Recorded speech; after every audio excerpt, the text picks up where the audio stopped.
Hey, how's it going, everybody? Welcome back to another podcast episode this Friday the 13th. Ooh, sounds so creepy. Friday the 13th, man. You know what? You guys already know that Halloween's my favorite holiday. And so, yeah. What up, B-Tech? You are at work. Dude, don't get in trouble. Anyways, we got a one topic discussion today. I'm only going to be on for about like an hour, bro. So I don't know if you'll be home within an hour, but yeah. Anyhow, one topic discussion today that we're going to be talking about is centered around Boost Mobile and a lot of the things that's going on with Boost Mobile that I wish was not going on, that is going on. And it just has me throwing my hands up in the air like, why? Why, Boost? Why? As you guys know that I back Boost Mobile is one of the brands that I really don't want to see go away, but it's understandable if that does happen, or it's understandable if they sell. And honestly, if they sell, who I'd want them to sell to. But before I get started, I will definitely have this offer for you guys. You guys can get 1 month of Helium Mobile free on me. Just use my promo code to get you pretty much started. All right, B-Tech, enjoy the rest of your day at work, bro. Don't get in trouble watching a live stream while working. B-Tech, the one that will be watching a live stream and working. Like that's, oh man, don't get in trouble, bro.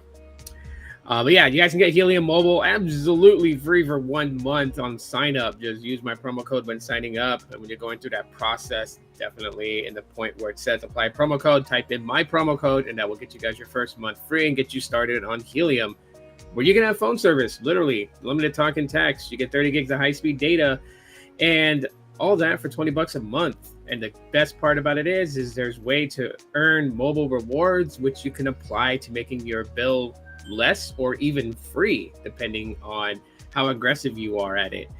Check them out, heliummobile.com. Definitely check them out and get yourself started. If you guys want to help out the channel with a small monetary donation, you guys can do so in the upper left-hand corner right there. That QR code that says donate is how you can do it, where all the proceeds go directly to me and YouTube takes none of it, if that's the way you want to play the game. Other than that, the biggest way you guys can definitely help out my channel is by smashing that like button to show that you guys are here watching, support the podcast. I really, really appreciate it. Also, leaving a comment, whatever you want to say. You can tell me about your day, you can tell me about what you think about the subject at hand. All that you can do in the comment section of the video. If you're watching the replay, hashtag replay crew, would really appreciate to know that you guys came here and checked it out afterwards as the podcast ended. And without further ado, let's go ahead and get ourselves started involved in this whole thing with Boost Mobile and Boost Mobile acting on some next level fuckery. And it's not that bad. I made it sound really bad. It's not that bad. But it is going to be aggravating for a lot of people. And I knew that this was going to happen. And that's the reason why that I'm talking about it now. So there are several key subjects here that I'm going to be discussing with you guys in this podcast. And we're going to go, in this format, in this context. So let me get the chat open so that way people that are watching, if you guys want to chime in on it, you guys definitely can. Not a problem at all. So that way other people can see your questions, if that way when they can see what I'm answering to. I think it's always good that way. Anyway, so the first thing in Boost Mobile that I kind of want to discuss has to do with their network SIM swapping, which seems to be an issue with Boost Mobile, as I am getting lots of feedback from current customers, who have gone into Boost Mobile stores and have literally tried to switch from the T-Mobile network access to the AT&T network access. And look, so I'll be clear with everybody, you're going to have a harder time trying to go from the AT&T network access over to the T-Mobile network access, because the hidden goal behind opening up network switching in stores, where you can go into a Boost Mobile store and get the network switching done, literally is the fact that you can go into a store and switch. And they don't want you switching to T-Mobile because of, obviously, their intentions more than likely is not to renew any sort of contract, any sort of agreement with T-Mobile. During the acquisition of Sprint, that was one of the things that was laid out by the FCC in order for the T-Mobile Sprint deal to happen. And that was, since Dish was buying Boost Mobile, that T-Mobile would have to allow Boost Mobile access onto their network until Dish built out a network for their customers to rely on. During that time, like I said, in previous stories, I'm kind of like regurgitating the story here, just for those who don't know about this. But during this time, T-Mobile has done some weird things. They haven't paid for access to a certain megahertz spectrum that, Dish has. Or there wasn't an agreement in a sale purchase of that spectrum. So they had those issues. They had T-Mobile trying to poach Boost Mobile customers by sending text messages, offering them, promo deals to switch over to Metro by T-Mobile. So there was a lot of bitterness between T-Mobile and Dish right from the jump. And, a lot of people would say that was a little unfair. I would agree. I would say that's unfair, that they even went that route, T-Mobile. I don't understand why, but okay. I guess you could say in the name of business, right? That, T-Mobile wanted to do that. And because of that, the relationship between Dish and T-Mobile is not the greatest at all. And so it looks like that, Dish is in fact going to step away from any future agreements with T-Mobile. And it would make sense. So it's easier to switch from the T-Mobile network access in a Boost Mobile store going to the AT&T access or the black SIM card. Or unless you were given like a text message or email stating specifically that your line is eligible for the Rainbow SIM, then they would send you in to go to and get the Rainbow SIM, and then you would be active on native Dish 5G, defaulting to AT&T network access in areas where there's no Dish 5G coverage. That's how the Rainbow SIM goes. The Rainbow SIM does not really put people on the T-Mobile network. And so, we can pretty much tell that, and the whole thing with Boost's plan is just to be reliant on AT&T as a backup and Dish network as their primary as they continue to get that built out. We will talk about, the upcoming November date in regards to Boost Mobile and what's going to be happening with that too as well, and what we could expect. Yeah, so a lot of people are still, they're having some issues when they're going into a Boost Mobile store and asking to do a network switch. And it's not just from going from AT&T to T-Mobile. It's that some of these Boost Mobile stores are telling customers that they cannot do it. They've never heard of it. They're not doing it. They don't know why. And it's weird because it's like, why wouldn't you know? And this kind of, supports what I've said in previous podcasts and videos where I said that they release this information in waves. And so as a store rep or a franchise store owner may have already gotten the information and the training kits needed to train their staff on all these changes that Dish is implying on Boost Mobile, doesn't mean that every store nationwide has gotten the training. So there are going to be stores out there that have not got wind of this, that have not been selected to begin servicing Boost Mobile customers that are on postpaid. So they absolutely know nothing about it. And it's the craziest thing ever. But this doesn't help Dish and Boost Mobile. And I think the reason that Boost is behaving this way is because of the cyber attack that happened a couple of years ago. Well, not a couple of years ago. It was last year. But yeah, last year in 2023, in the beginning of 2023, in January into February, Dish suffered a cyber attack that not only hit Boost Infinite customers and Boost Mobile customers, it also hit, Sling TV customers. The whole entire company was affected by the cyber attack. And this was just as, Dish was launching Boost Infinite, right? They launched Boost Infinite in beta in December of 2022. They gave people what was called the Infinite Access, was it the Infinite Access Plan? Or Early Infinite Access Plan is what it was called. And it basically gave you what you were going to get for $25, which was unlimited talk and text and 30 gigabytes of high-speed data before throttle. But it was also giving you a little bit of extra, like calling and texting in Canada and Mexico, and I think like 5 gigabytes of hotspot. That plan no longer exists. The ones that do have it, I would suggest you keep it because there is no going back to that particular plan. If you go to the $25 plan, it's just unlimited talk and text. It is a 30 gigabytes of high-speed data, and that's pretty much it. If you wanted all the other stuff you got with the early infinite access plan, those are add-ons that you would have to add on within your app or logging into your account. So anyways, you know, they suffered a cyber attack, and I feel like that nowadays when they're doing things, they do these things in waves, to try to mitigate another large cyber attack on that scale. To be honest with everybody, they never recovered from that. I will say this right now: they built everything from scratch, from the ground up. If you don't know what that means that every system that they have, every software on their on their systems that their reps use. Why am I getting so many notifications now?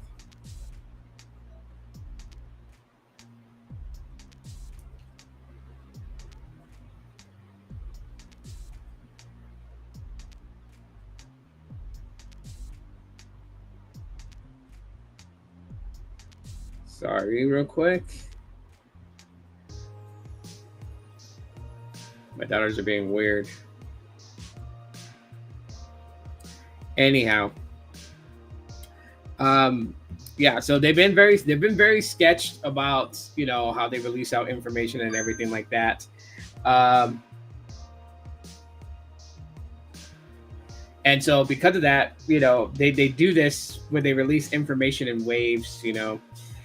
What it creates, the problem that it creates for Boost Mobile is that it is literally causing mass confusion to where reps say one thing and then call reps say one thing, chat reps say one thing. And the biggest problem that this all generates is lack of trust in your carrier or your mobile phone service provider. And at the end of the day, we don't really give trust to mobile service providers. We don't. So the little bit of trust that they get, they're actually foregoing it by having this method happen. And in the instance of all of it, just has people saying, well, I'm gonna go somewhere else. What up, Titus? What's going on? It's going to take time to train dealers and also the reps that work there. It does take time to train them, but from the time that I posted in the group for Boost Mobile, Boost Infinite on Facebook, the training has already been sent out. And I can tell you guys this, okay? So the system in itself, it's all video play. So you go in, you log into your account on the company's intranet, right? It's their own internal internet system that has all the information about the company and news that comes out, and newsletters from the CEO, newsletters of like VPs and all that. Anyways, and then there's a section that has to do with the reps training, and it's a bunch of training modules, and they're all video based, with also interactive questions, right? So like, not only do you answer the question to confirm that you understood what you listened to and watched, because you watched the video. After that, there's like a questionnaire, like, anywhere from, one, like 5 to 10 questions. And you got to answer. And even some of them require you to actually do like, it's like a test. And it's like a mock-up system, right? So like if they're training you how to do a network SIM switch, so then, you would on an interactive display, you would mock network switch a dummy account just to show that you know how to do it. So yes, it does take time to train them. However, the training it should be implemented out for everybody at the same time. Dish's fear of another cyber attack is really hurting their business. It really is. I get why they have the fear. Like I was stating, they had to build everything from ground up. This is why for such a long period of time last year in 2023, from February, close to April, that there were still so much being done that you were just getting like the vague answers from Boost Infinite, and everything else was just like, silent. Some people couldn't access their account. Some people couldn't pay their bill. They had to build everything from ground up. And, if this pisses off Dish that I'm saying it, oh, well, so be it. but that's the reality of it, you know. And that was leaked out. There were people that worked for the company that just went ahead to Reddit with screenshots and stuff like that and sent it out for the world to know, because they knew that Dish was not going to openly tell everybody that they were cyber attacked. Their whole thing at the time, what Dish was trying to do was damage control. When it leaked out that you know that their entire system was basically breached, hijacked, and held for ransom, the little screen grab that showed the little message that popped up on customer reps' computers when they first powered on their computer and tried to log on that day, and they were greeted with that little note that basically was wanting payment in order to release, you know, access to all the systems. They did. It was all snatched up by whoever broke into the system and held the entire company's software system ransom. And rather than Dish paying that money to get to get it back, what they ended up doing, which was sad, was they ended up having every system tool rebuilt by their software engineer team. So you had software engineer teams that I spoke to that worked 16 hours, some even worked 20 hours. And all they were doing was programming all day long, programming to rebuild every system in place to replace what was hijacked. So that way they didn't have to pay out a ransom. That's what I was told from engineers. Got to go off what they say because they're the ones that's building everything. So because of all the cyber attack and everything like that, I feel like that Dish has created this pattern of paranoid, like, thought process of theirs, where they do it in waves. And yes, it will take time for every one of them to train, but this becomes a problem.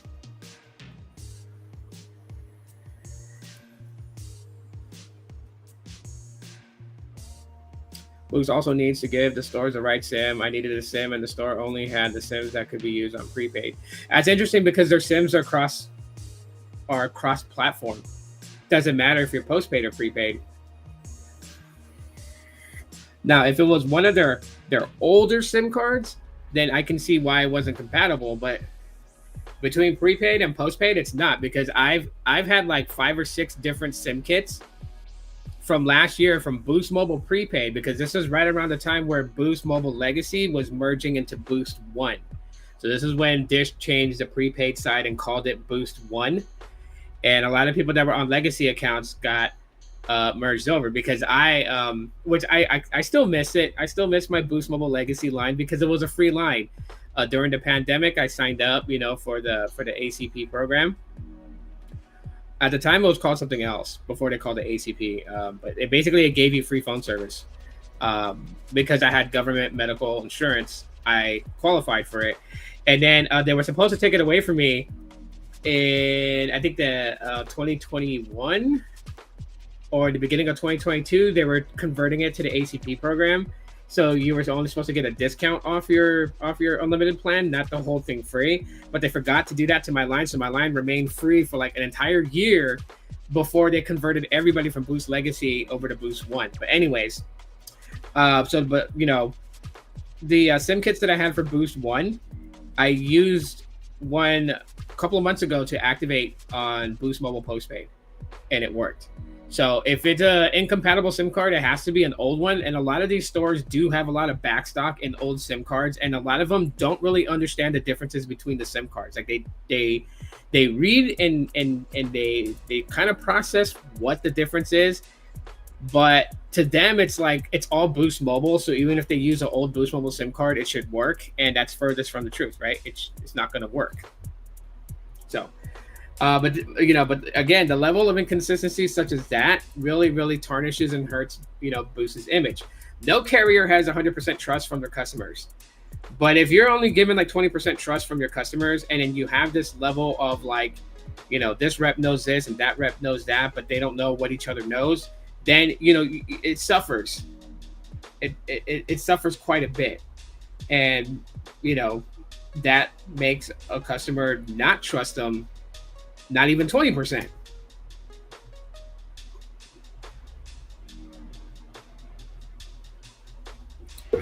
So it's very tough. But I will say this. For anyone who thinks that it's all a sham, no, it's not a sham. Boost Mobile is intending to migrate a lot of people off the T-Mobile network access SIM cards and onto the AT&T Black SIM cards. And they're doing that because 2027 is where the agreement between T-Mobile and Dish ends. Dish no longer would have access to T-Mobile's network unless it was renewed.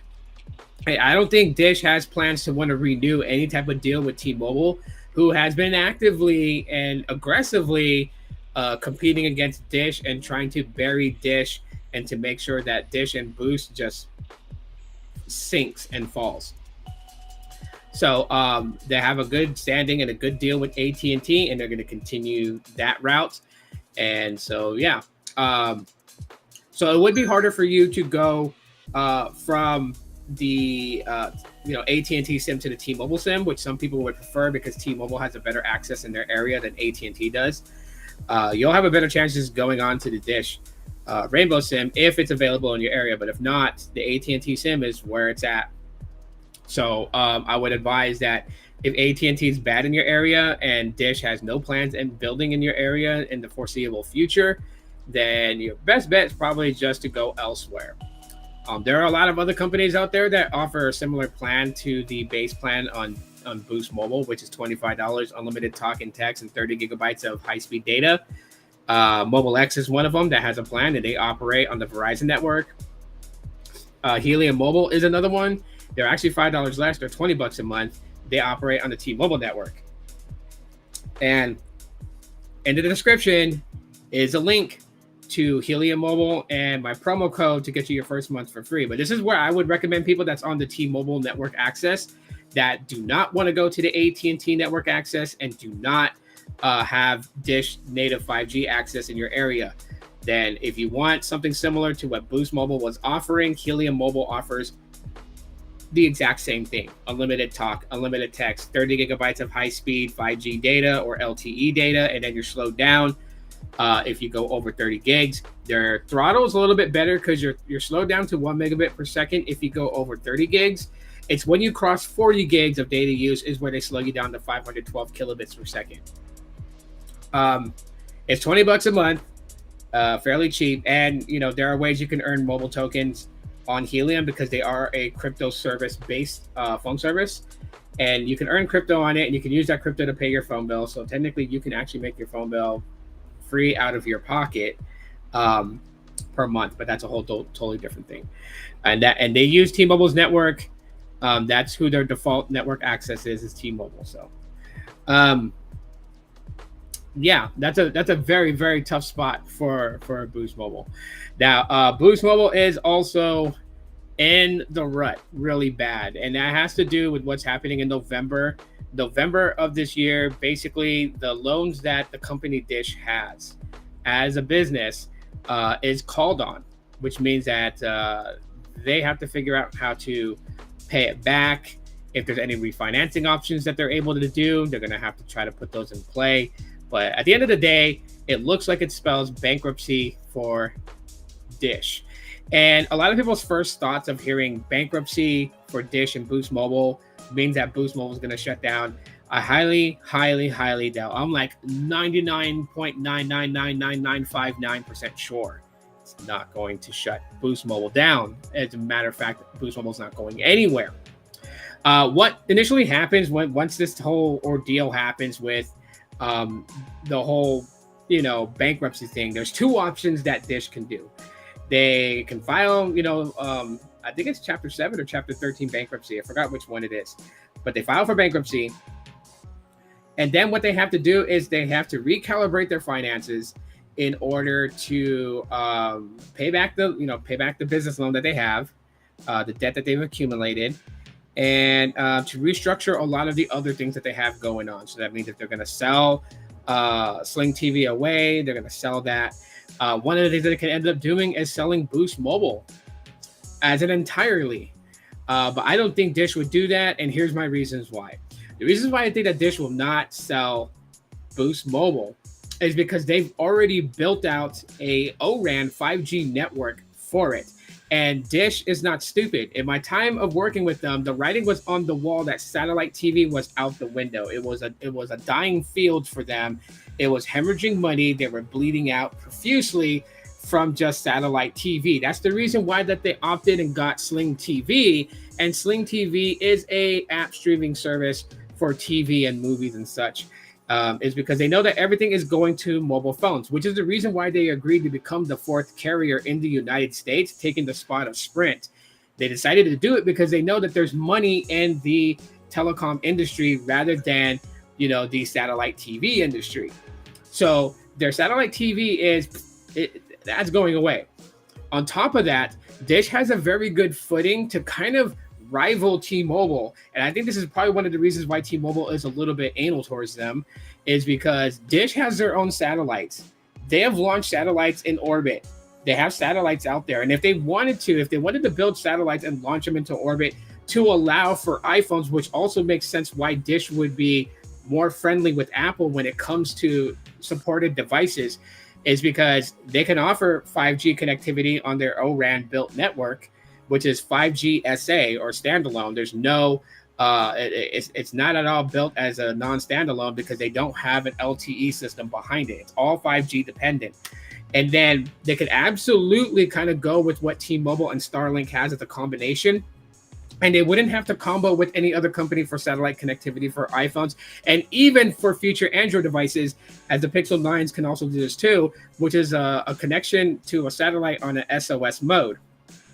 If there's absolutely no cellular connectivity around you and your device is considered in SOS or emergency only, iPhones can connect to a satellite to send a message, receive a message, and it's getting broader and broader on just how much you can do connected to a satellite. It wouldn't surprise me if satellite can pretty much bridge the gap, because this is one thing that I always felt that the telecom industry was going to lead to when it came to something like this, was eventually making it where devices were able to connect to satellite for mobile data internet usage, which would then alleviate and solve a lot of rural America issues. Because if your device can have a stable data connection to a satellite, which I know it seems reaching, some people will comment and be like, well, we don't have the antenna power yet. Look, we're technology is evolving every day, and what we thought we couldn't have 5 years ago, today we have today. So hey, I mean, come on, anything's possible when it comes to technology. It just takes the right set of minds to collaborate together to build us something fucking fantastic. And I think that's what's going to happen down the road in the future. But what I'm saying is that Dish has all the right configurations to become a top contender to compete not only in the telecom industry as far as 5G connectivity and data speeds and all that, but also connectivity to satellite. Having a mobile smartphone that can connect to satellite like iPhones and Pixels, and I'm pretty damn sure Samsung is going to follow in the same footsteps of having a way to connect via satellite. This is all things that I feel like that is going to happen, 5-6 years from now. So Dish has all the makings for that. This is why I feel like that Dish will not sell Boost Mobile if they file bankruptcy, come November of this year, because their telecom side is the side that they can literally become a cash cow for them. But they got to fix a lot of these inconsistencies that they have right now. They got to fix a lot of these things that's really messing up and tarnishing their name. They already inherited a brand name that was literally destroyed by Sprint. I'm going to call it for what it is. Sprint destroyed the Boost Mobile brand name. They destroyed it with a lot of the things that they did and how they did things. And then that was inherited when Dish bought them to become the 4th carrier. I'm thinking EchoStar is going to use Boost alongside Hughes Network. They're already testing with the U.S. Navy. Yeah, Titus is following where I'm going with this. And I'm not even that big of a guru on Boost Mobile stuff nowadays, right? Like Boost Mobile has really done a good job making sure that I'm isolated from a lot of the things that, shout out to the people that still connect with me. And I give you my word, your name will never be dropped because this is insane. I'm not going to go into the details of the battle between me and Boost, or me and Dish. I'm going to say Dish because Boost really didn't do it. It's that, Boost is owned by Dish, and Dish is the ones with their foot on the neck of those people. Like, I'm no longer part of the Boost Mobile partnership program. I'm no longer, receiving any of the Solero devices that they have to do a review on. Just because I worked for the company for a little bit of time and I left the company. And then I've been making content talking about the things that they do wrong. And rather than them looking at me as somebody who's always backed the brand, who's always believed in the Boost Mobile brand, I'm not, not in the sense of like, I feel like they can't do any wrong. I'm not a shill. Okay. From my understanding, the definition of a shill is somebody who will even sugarcoat and whitewash all the bullshit that the company does. I won't. I'll call them out for what they do because I want them to do better. I want Boost Mobile to succeed. And the reason why is, how fucking cool would it be to say that I was there when they had the push to talk where you at campaign using the IDEN network, which was very fucking slow for data, but the barge, the push to talk feature known as chirp, all that shit was dope as hell. But I was there for that Boost Mobile. I was there when Boost Mobile launched Boost Mobile CDMA, and they pilot tested this in Los Angeles, California, allowing them to connect for faster data speeds by using the CDMA network. And this was a deal that Peter Adderton brokered with Sprint and was using the Sprint network. I was there when Sprint bought Boost Mobile. I was with the company. I was a customer. I was using the services, and they became part of Sprint. I was there when Sprint and Virgin Mobile were running against each other side by side, and yet they were all under the same umbrella, which was a SoftBank umbrella. I was there when T-Mobile acquired Sprint and Boost was sold to Dish. I was there when they created the Boost Infinite brand for postpaid because now they were contending as the fourth carrier in the country. I was there, like many of you now, when they did a brand unification and just called it all Boost Mobile because it was a recognizable name. They changed the logo. They took away the two mini ramps. For those who don't know, the old Boost Mobile logo with the two half triangles, those are mini ramps because Peter Adderton is a big fan of extreme sports. He's into the NASCAR racing. He's into dirt biking. He's into the X Games. Extreme sports like skateboarding, inline skating, snowboarding, all that. Peter Adderton basically goes on Instagram and he doesn't talk about his companies to that degree. When he's on Instagram and he's doing a live stream, or he's on Instagram and he's recording video or Instagram stories, it's him usually bike riding, mountain biking, or something like that, just enjoying the outdoors and everything, right? So that's what the old Boost Mobile logos represented. That's why the Boost Australia logos still have the two mini ramps as their icon logo. But we were there for the brand unification between Boost Infinite postpaid and Boost Mobile prepaid becoming the new Boost Mobile. Okay, it wasn't two companies merging together. Boost Infinite and Boost Mobile were not separate companies.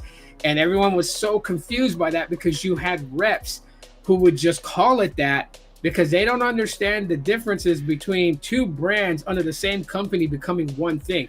This would be equivalent if Boost Mobile and Virgin Mobile, both owned and operated by Sprint, in 2015, 2016, merged together. And as a matter of fact, they didn't merge, but Virgin Mobile customers were moved over to Boost Mobile Legacy. They had I think it was when they shut down Virgin Mobile USA, they had 30 days to either port their number to another provider. Otherwise, they would have been shipped a new SIM card, which was a Boost Mobile SIM card. They were migrated into Boost Mobile Legacy or Boost Mobile Prepaid.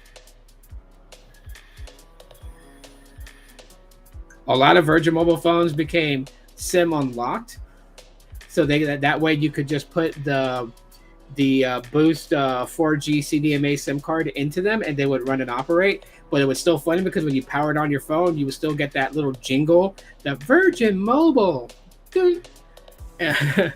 or the other one, the God, I remember people hated that splash screen, but I digress. Anyways. So there's a lot of growth for Dish. There's a lot of growth for Boost Mobile, and Boost Mobile's not going to go anywhere. So if Dish was to sell equity that they have in their company, it's not going to be Boost Mobile. Okay, it's going to be more things that has to do with the satellite TV because that is a dying field. Not a lot of people today care too much about subscribing to satellite TV packages. They would rather sign up for streaming services because you could access them on your smartphone. So if you're watching a TV show on your home smart TV, say on Hulu, you can pause, you can leave the house, you can grab your phone, and then literally you can go on there and continue watching your show from your mobile device. With Dish, yeah, Boost Mobile SIM card is now GSM. So GSM and CDMA are dying fields, okay? Like global system management and CDMA, those are back in the days of 3G. Those imply to 3G, and some of the technology was advanced further into 4G.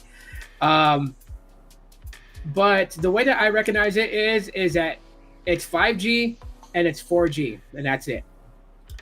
Are the systems very similar with GSM? Yes. CDMA literally crapped out. Like, if you're going to compare CDMA to GSM, I'm going to put it to you like this: of my understanding of the technologies in between. First of all, the United States is one of the only countries, I think there was like one other one that used CDMA. The rest of the world used GSM.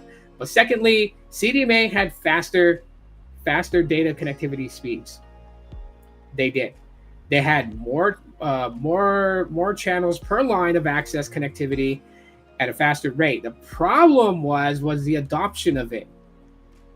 T-Mobile went GSM, AT&T went GSM, Verizon was CDMA for one point. Sprint was heavy on CDMA, but Boost Mobile hasn't been considered CDMA since well, GSM is a cellular technology that they use, and they're moved away from that because the 5G technology that they're using today and the towers that they build is not on the premise of GSM.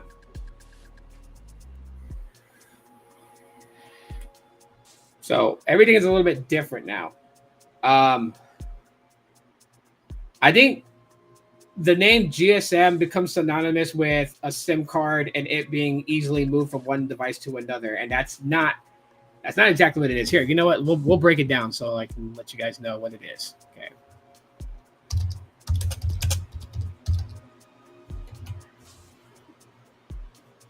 All right. Let's see.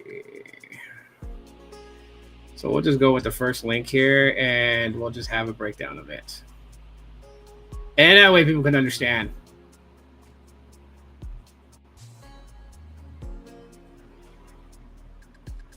All right, here we go. So CDMA versus GSM, and what is the difference? So once you read, it's going to tell you about it. Okay, so what is CDMA? Code Division Multiple Access is a digital radio system that supports a mobile phone network. The system was developed by the Allied from World War II. CDMA gives users total access to the network spectrum. This allows more users to connect to the network at the same time. It securely encrypts the individual conversations of each user through a random digital sequence. Therefore, the voice call data is kept protected in a way that just those who participate in the call can receive the data.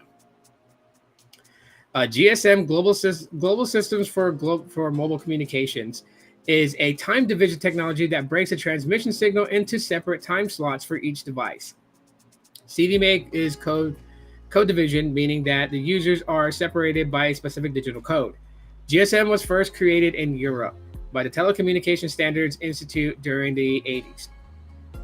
The European Institute informed a group called Group Special Mobile, also abbreviated as GSM, to create a digital mobile communication system. The main purpose was to develop a better network for the whole European continent with a more effective technical solution for wireless communications.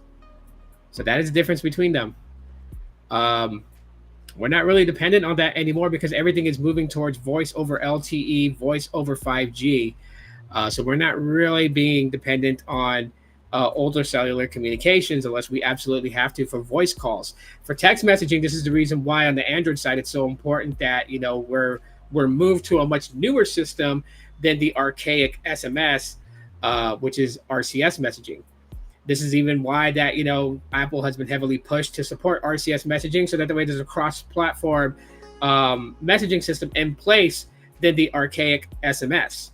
So things like one-time passcodes and 2FAs will be done through RCS messaging once that has become a full standard all across. So the talks of CDMA and GSM just has to do with obviously the cellular connectivity of the older days. So a little bit more explanation here. Although GSM technology is the most common technology around the world, the US is still working with both CDMA and GSM. However, 2G GSM is going extinct in the country due to the arrival of the 5G network, which is the fifth and latest generation of cellular mobile communications. Talking about cellular frequency bands, many GSM mobile phones support 3 band frequencies: 1900, 1800, and 900, 1800, 1900 megahertz, or 850, 1800, or 1900 megahertz, or 4 bands: 850, 900, 1800, and 1900 megahertz. Hopefully that kind of broke it down. So GSM carriers in the US are AT&T, Broadpoint, DTC Wireless, Indigo Wireless, and T-Mobile. And for CDMA, Verizon, Sprint, US Cellular, Cricket's not anymore, so this needs to be updated. But it continues to go on further about it. But anyways, you guys get the point. Boost Mobile has not been CDMA since they literally left Sprint, if you know, in a nutshell. Because they use T-Mobile's network. Everything is T-Mobile access, and then now it's T-Mobile and AT&T as well as their own network access. So Boost Mobile has their own 5G network built out, which is built on a very different way than what the other companies have done.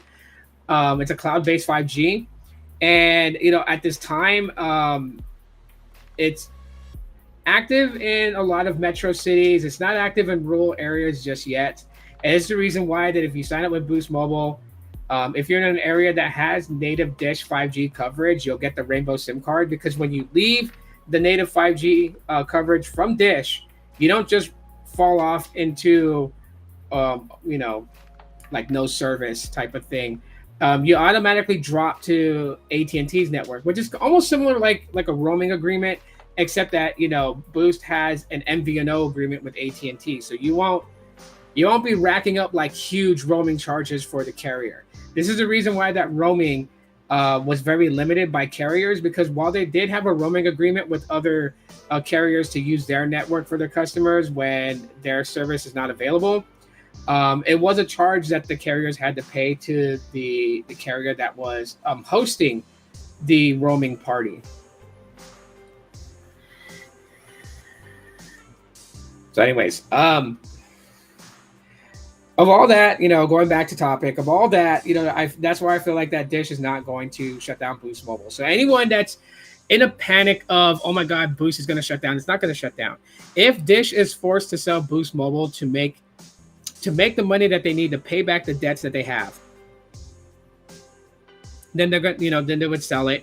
That's what it would be for. And I'm hoping that Peter Adderton decides to buy them. Of course, he's not going to buy them for dirt cheap, because not only are you buying the Boost Mobile brand name, and you know, you're acquiring the customers, so you would have to create a system in place to govern those customers, but you're also going to be purchasing a network if the network is thrown in the deal. Now, what Dish could actually do is sell the Boost Mobile brand to someone like Peter Adderton, but then create a leasing agreement that Boost Mobile customers would use Dish's 5G network. And then, you know, Dish would obviously make money on an annual deal for the network access. My Boost Mobile uses T-Mobile 5G network. Yes, some people use AT&T. Like my iPhone 12 uses the Boost Mobile SIM card, and it's an AT&T. Let me go grab it real quick. I'll show you. It's like weird. It's like, yeah, you guys will get what I'm saying. I know it's funny. I'm talking while I walk away from my desk.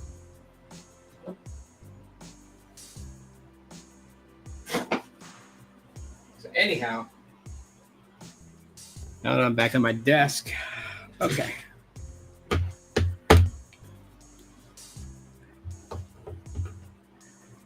Okay, so let me just make sure that there is getting a lot of promotional offers from people that want to work and collaborate with me to do something. And I'm like, There has got to be a better way to just get rid of all these notifications on iPhone. All right. I don't know how well you'll be able to see that, but it does say boost. I don't know if that's any better. Boost 5G. And then if I open something up like, what we'll do, coverage map, tells you AT&T because that's the network access that I have access to on Boost Mobile 5G. You guys are hearing the frequency buzzing. That's from the phone. Sorry. The microphone's like near it. Let me back it away so it's a little better. That's the speeds that I get on Boost Mobile Postpaid here. So it's about 282 down, 19.1 on the uplink. Not bad. Not bad at all. Anyways, to wrap up this podcast, I'm going to talk about this whole thing here. Let me pull up the screen itself. Hey, you guys can see what I'm talking about. They're already starting to advertise it on their website, and that is, the iPhone 16. So, hello, Apple Intelligence, iPhone 16 Pro on us, no trade-in required. So you can, if it's your first time coming to Boost Mobile, you can sign up, get the infinite access iPhone plan, and then you get a new iPhone every year. You'll start off on the iPhone 16. And, we'll be talking about here in just a second about those that signed up last year on the iPhone 15 and are ready for their upgrade. Also, big key things you can tell that Boost Mobile's in big trouble is when they're doing stuff like this. Free year of service, no trade-in, no contract. Who doesn't want a free year of phone service? Lots of people want a free year of phone service. So, and that's like at the very top. And then they tout, the new Boost Mobile 5G network. So let's enter in your zip code. Okay.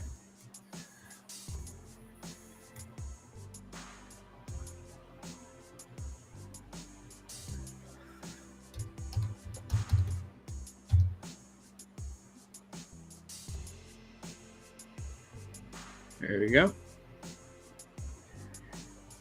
And see, like the thing about their map is that it doesn't even tell you if it's native dish or if it's AT&T. It's just orange.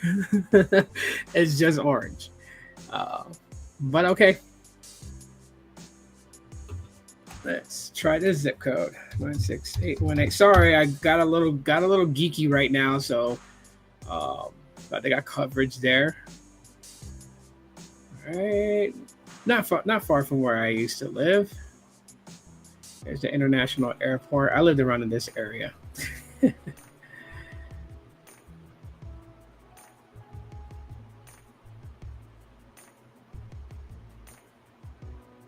There's Pearl City, Halava, so I live like right around this area. Anyways, but yeah, so they're touting, the Boost Mobile 5G network. So I always call it the Dish native 5G, but it's Boost Mobile 5G network, what they're calling it. Bring your own phone and you can get a plan for $25 a month forever. They still tout that, but it's actually $25 with auto pay on, $30 with no auto pay. And you can shop new phones, and they tell you feeling switchy, time to change, fresh take on wireless, 5G, 99% of the cover, the nationwide coverage, no risk, 30-day money back guarantee, no contract required. These are their three plans, the unlimited 25, unlimited plus at 50, and unlimited premium at 60. And then you have the infinite access for iPhone, which basically gives you unlimited talk and text, 30 gigs of high-speed data, new iPhone included, $1,000 device savings, because this device savings is when the year time comes up that you've been on the year, you can get the iPhone 16 annual upgrades, right? So like the full details of this plan so people understand. There you go, 30 gigs of high-speed premium data, and then speeds are slow to 512 kilobits per second. Save up to $1,000 on a brand new iPhone every year. They run a soft credit check to verify and protect identity. Global talk and text, North America Connect. You got these available add-ons.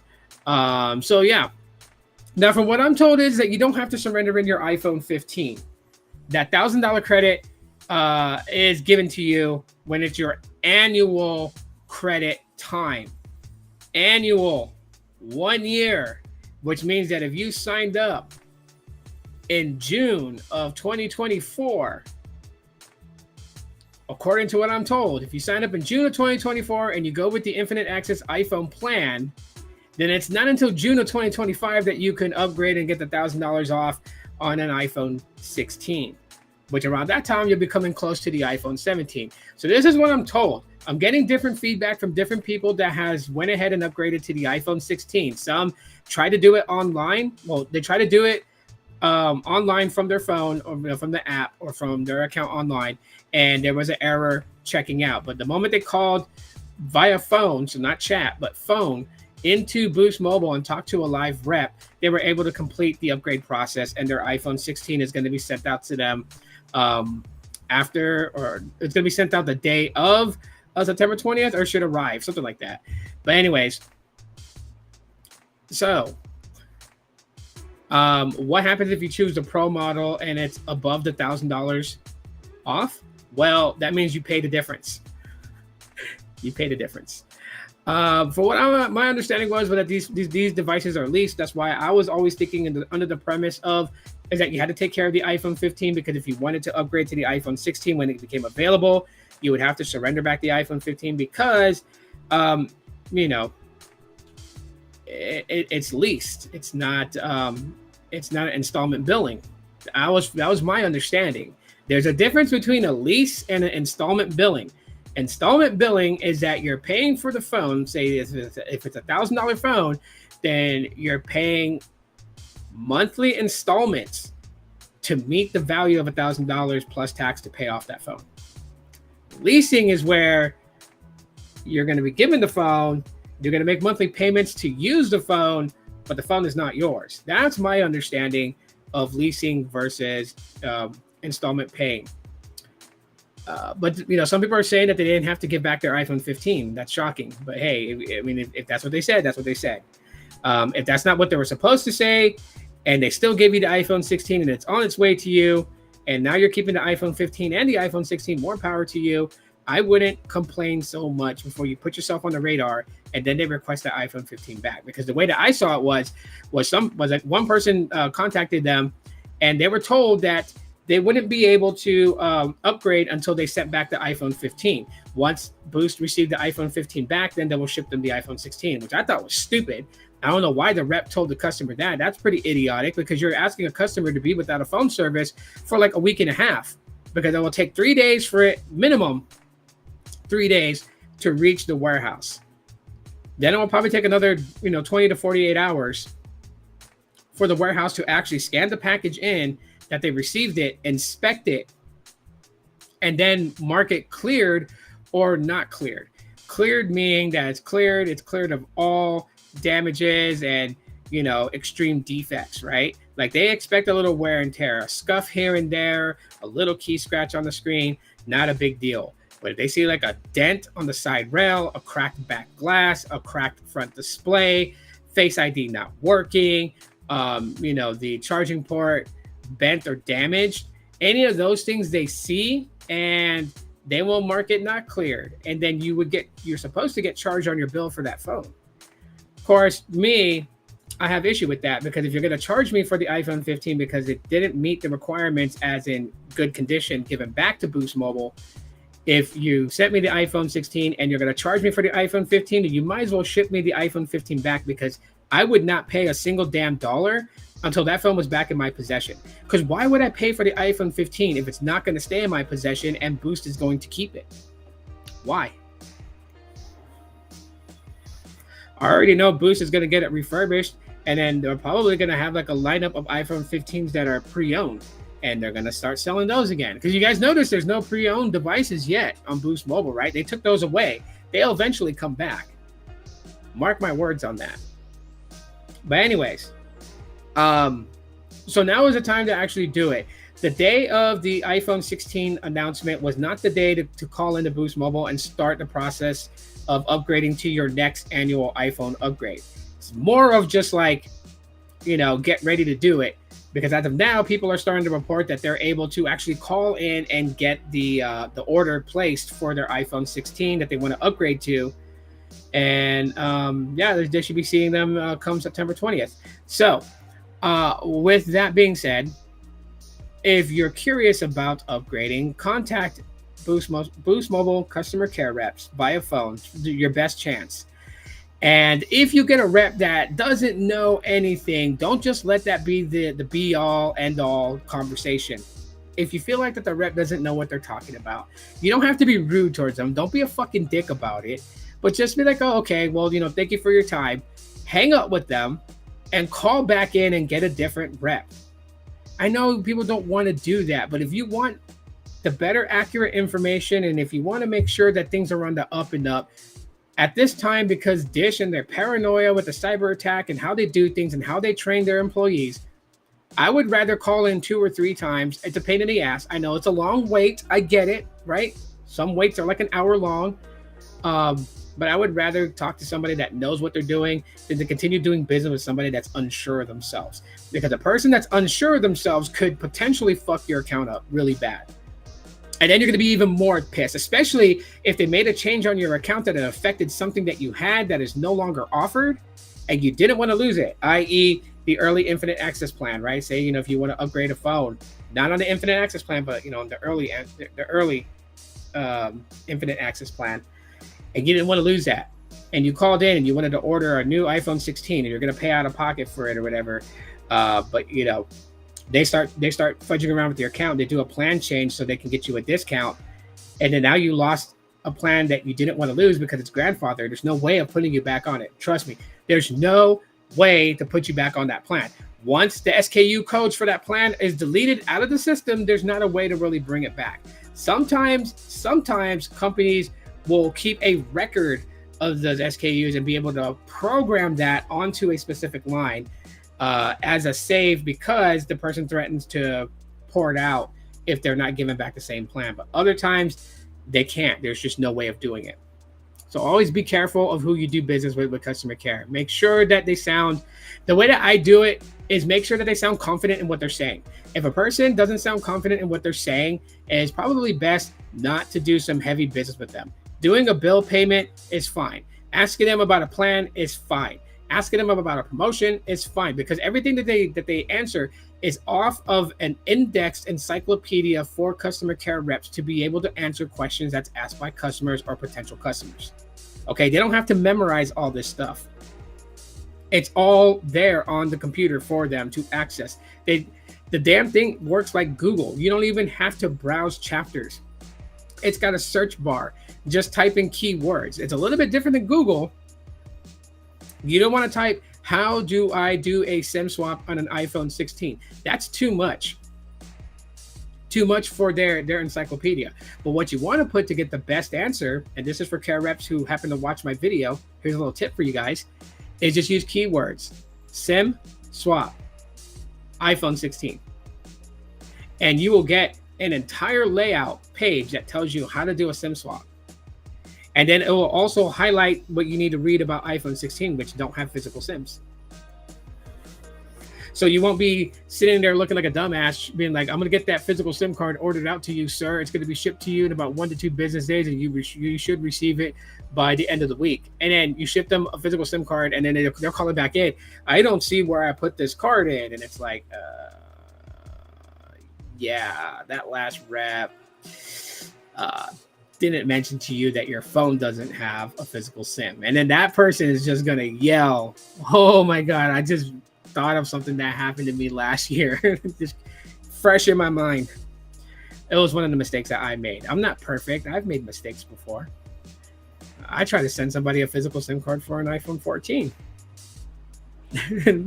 Right? Me being somebody who is, on here talking about mobile technology, and I tried to send somebody a freaking iPhone, a SIM card for the iPhone 14. Like, I was a dumbass. And I even thought about it too. I was like, oh my God, this guy's going to be pissed off because I just sent him a physical SIM card to activate for a phone that doesn't take it. So I had to, I wasn't closed out of his account yet. So I went ahead and just put this long note of what I did and what I ordered and why it's not going to apply to a customer. And then I felt even more bad because it was a ticket submitted and they had to follow up with a callback. And I thought they were going to schedule the callback during my shift so that I would be the one to call them back, because that's what they do. When it comes to the callbacks, they always try to make it scheduled around the time that the rep who started the ticket is the one who does the callback, because they're very familiar with the issue and why there was a ticket and an investigation created. But they actually made the callback time for when I was not on shift, so somebody else had to call them back. And that person told me, that guy thought you were a fucking idiot. He said you were stupid as hell, and why the hell would you give him something? And yeah, I deserved it. I deserved every bit of it for not staying in a clear mind. Which is, again, what customer care reps go through. You gotta remember, these people are human, and they go through everyday things just like you and I. Some people come to work happy. Some people come to work and they were just told that their spouse wants a divorce like an hour before they got to work, and they still have to work and put on a smiley face and talk to everybody and deal with everybody's shit. So just remember, when you call in, and this is not just for Boost Mobile, this is for any company, Mint, freaking Verizon and Metro and T-Mobile. Just remember, they're human beings. Don't forget that aspect. They're human. Yeah. So just contact customer care when it comes to upgrading from your iPhone 15 to iPhone 16. Get all the deets about that, and if they don't sound like they know what they're talking about, don't be afraid to call back in and get somebody else.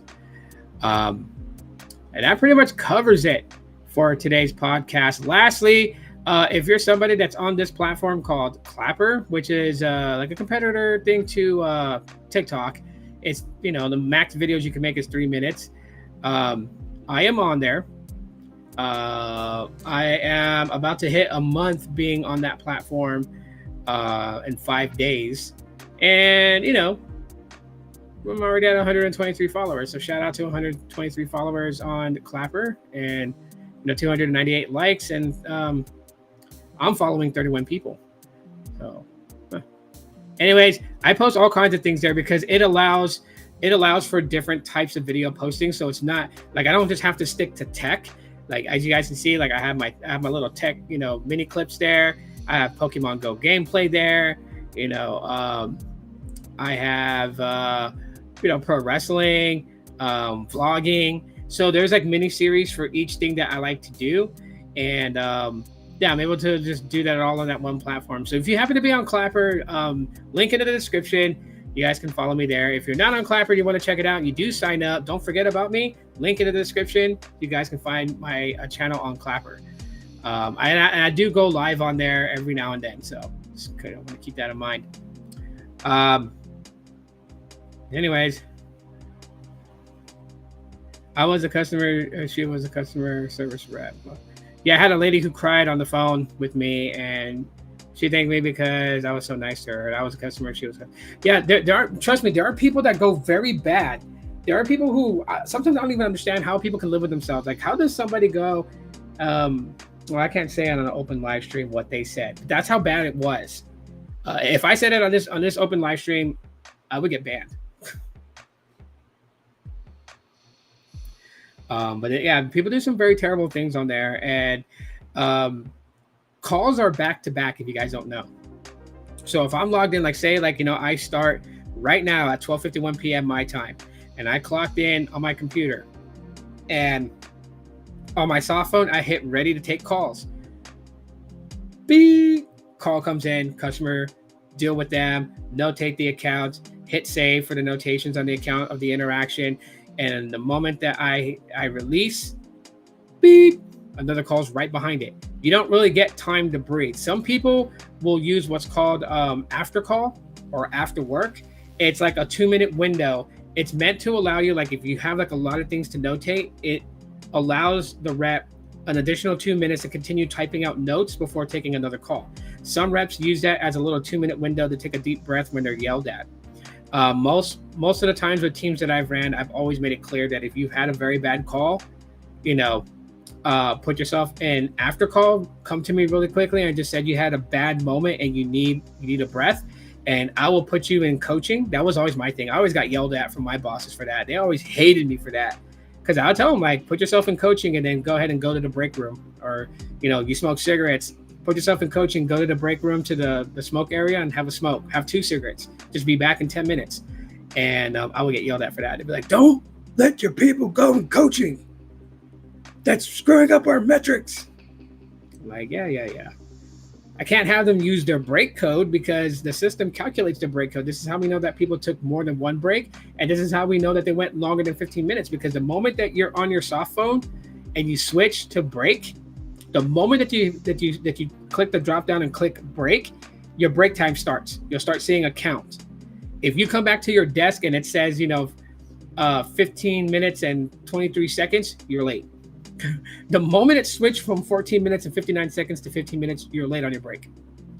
And then that goes on your adherence for your work schedule. Yeah, it's pretty tricky on how they do all this stuff. This is why, technically, we would get 15-minute breaks, but technically, I would only really have 7 minutes of break, because some businesses, if you vape or smoke cigarettes, you have to go to a certain designated area, which is fine, because nobody else needs to be subjected to harmful chemicals of cigarettes, or to my beautiful, delicious smell of vapor products that I vape. So it would take 5 minutes to get there. So I would have to go there in 5 minutes. I'd have about another 5 minutes to vape, maybe 6 minutes cutting it close, and then I'd be running back to my desk to get back in time before. And if you had to go pee, they would tell you to go into your break code. So if you were someone who was type 2 diabetic like me, technically there were days where I didn't go outside and vape at all, because I would cut up my 2 15-minute breaks into bathroom breaks, and I would have to go into that code to go to the bathroom. So they deal with a lot of stress at work. You have to deal with all those codes and those timings. You have to deal with your metrics because you're coached on. And so they're watching you with a fine-tooth comb. You can't say this. You can't act like this. You can't talk like this. And so they have that stress on them. On top of that, getting yelled at by a customer who's already aggravated. So now they got to deal with that customer. On top of that, remembering to notate the account and try to make sure they're doing everything accurately so they're not screwing up a customer's account. Customer care reps have a really heavy weight on their shoulders. So I'm not excusing the dumb ones that act stupid. I'm just talking about the good ones who catch crap. It's inevitable. It happens. And I appreciate that, Gene. Thank you so much for the super chat. Yeah. So I've been on for about an hour now. If you're coming in right now, catch the replay. Lots of good information there. But just to kind of recap everything and condense it into such a smaller point, basically what we talked about today, Boost Mobile and upgrading from the iPhone 15 to the iPhone 16. It's best to just call in and talk to a rep to get that done. So that way you can upgrade on your infinite access for iPhone plan. Call reps. Some people are getting errors doing the order via app or online. So just save yourself the time and just contact the sales rep and just get that done.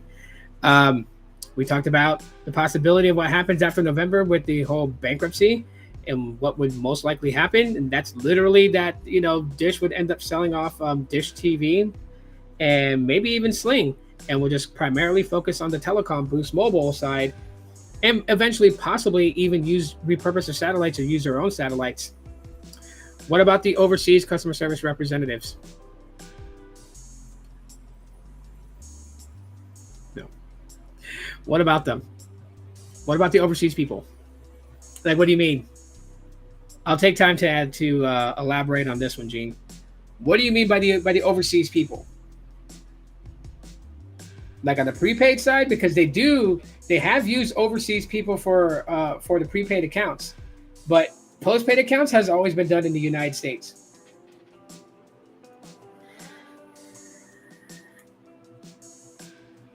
So what are you having at with the overseas people? I'm just curious to know.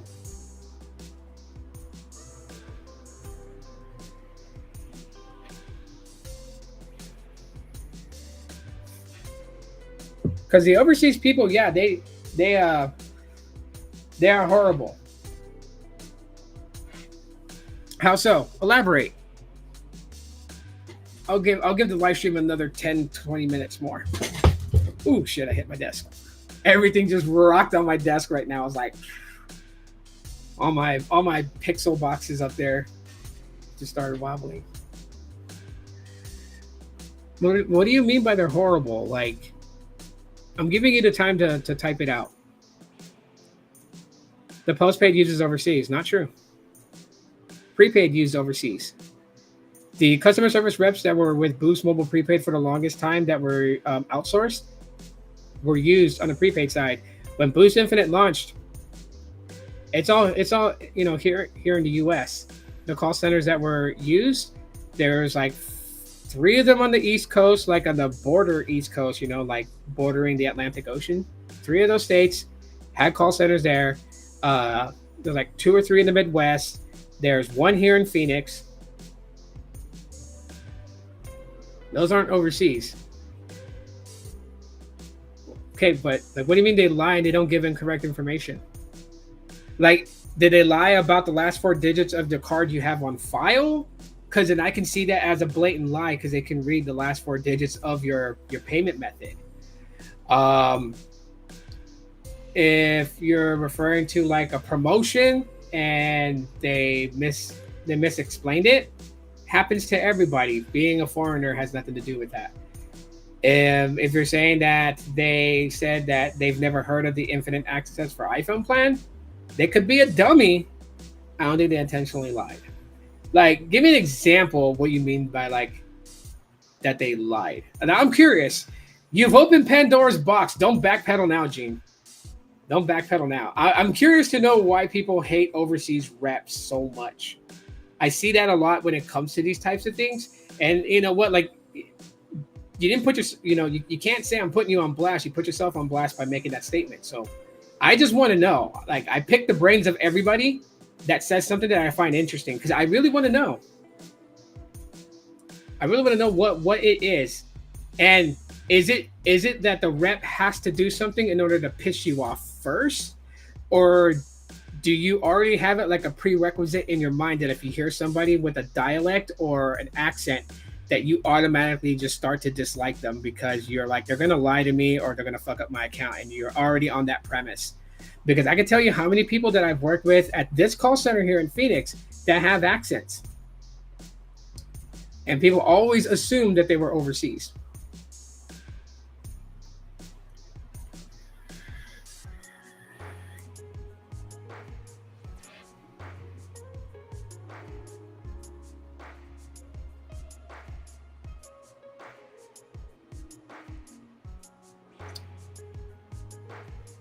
Nice.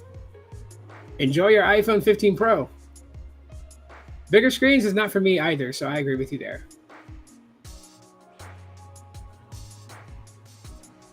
You asked about your account and your bill, and they gave you the wrong information. What wrong information did they give you? I don't discriminate. I never said you did. Don't feel like you're being attacked, and don't feel like you have to explain yourself on that aspect. I just want to know. I want to know what it is. Why foreign care reps are like they have this stigma to them. Because I've dealt with overseas care reps that were great. They were amazing at their job. And I dealt with some that are pretty much how you're describing them to be, giving wrong information. But I just want to know what wrong information they gave you. Because I'm curious how they gave you wrong information. Everything is at their disposal. All information about Boost Mobile is at their disposal. Like I said earlier before you came in, Gene, they have literally a company intranet with a company encyclopedia that has documentation on every aspect of Boost Mobile. And every time that they change a plan, they do an edit. And it lets you know when the edit was done. I'll tell you, it was revised on this day. So like they're always constantly revisioning the entire encyclopedia of plans and add-ons and everything else. Phones that are being sold, the MSRPs on them, everything. So I'm just curious what information they gave you that was wrong. Like, you don't have to like tell us if it's like your account number, like what your real account number is and what they gave you. Just say it. If it was like, oh, they mischarged me on something, explain that. Explain what happened that led up to that. Because I think I know where you're going with this, and I'm going to take a guess. Are you talking about when you switched your plan in the middle of your bill cycle?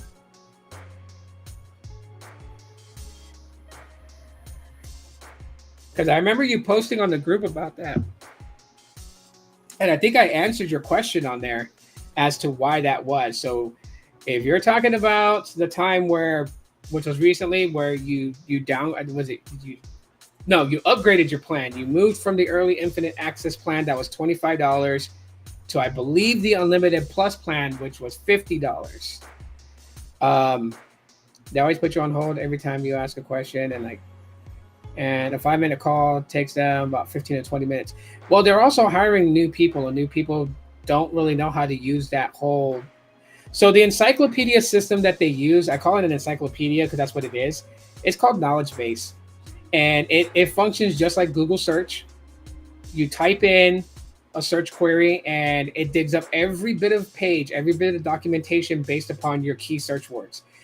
The difference between that and Google is that it's not good to type a long phrase. Do not type how to activate an iPhone 16 Pro Max 256 model. It's not going to bring you shit like that. But if you're like how to activate iPhone, well, then I'll show you iPhone activations. And it's broken down amongst different models too. Like if you have an iPhone from like an iPhone 10s and older, this is how you activate it. If you have an iPhone 11 and to iPhone 13, this is how you activate it. If you have an iPhone 14 and newer, this is how you activate it. Like you break it up like that. But I remember you saying something, and then it's come to my mind. So I want to be something clear with people. If you do a price plan change in the middle of your bill cycle, so say your bill cycle starts on the 1st of the month and your bill cycle ends on the 30th, and you do a plan upgrade anytime in between those, okay? If you're doing an upgrade, then what you've already used counts towards your upgrade. Now, I know you're not mad at them.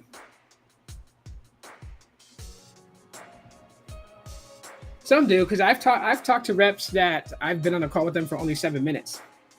I know that they have a high volume call because they have so much problems that people are constantly calling in. So the call queue is jam packed until closing. And even when their customer service hours are closed, there are like 2 or 3 reps that end up getting overtime quite a bit because they end up getting stuck taking the last bit of calls that are in the queue. Because once you are waiting, it doesn't matter if Boost Mobile's customer care ends at 8 p.m.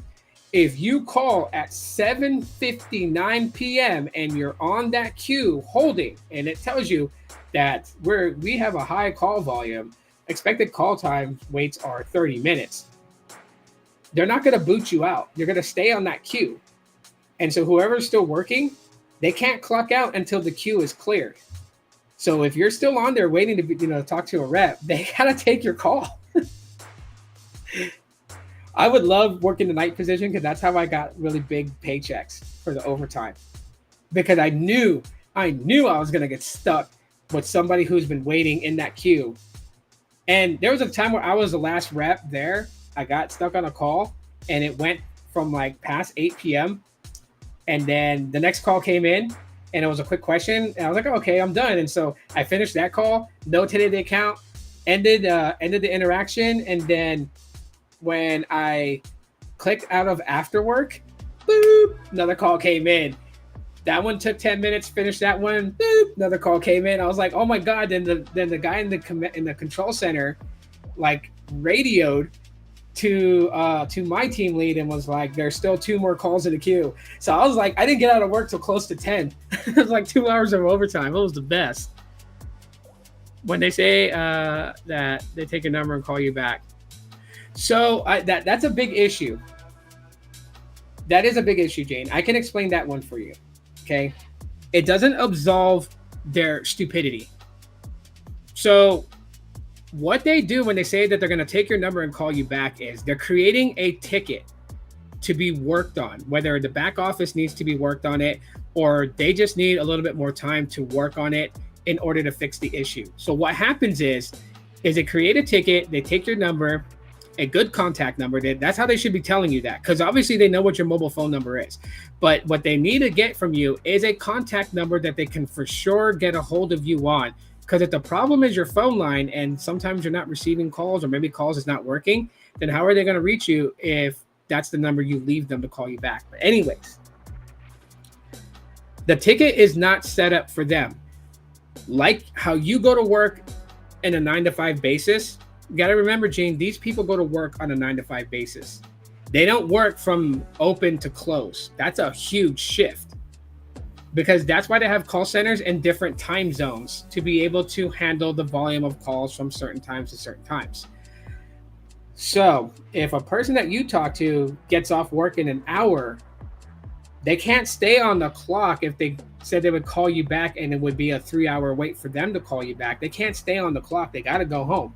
That's why they create tickets. Now, if they create a ticket and there is a team that manages those tickets, they manage the time and the severity of those tickets. If they do not correctly assign another agent, because agents don't pick the tickets, it's assigned to them. I could be on my desk, I could be working, I could be finishing up a call, and a notification pops up on my other system that I use for tickets, and I see the number 1 in a red bubble, and that means I was assigned a ticket.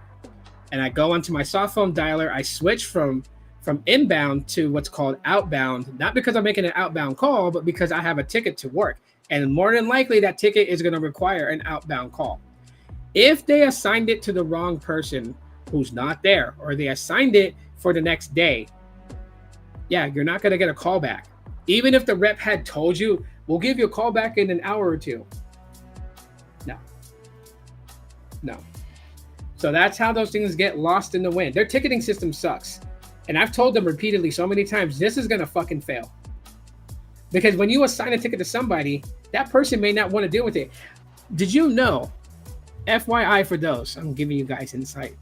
Did you guys know that there are some reps who are so full of shit at their job, they get assigned a ticket and they open the ticket and they read the ticket. And if they see anything that would peg them to believe it's going to be a terrible phone call, they pull some next level fuckery.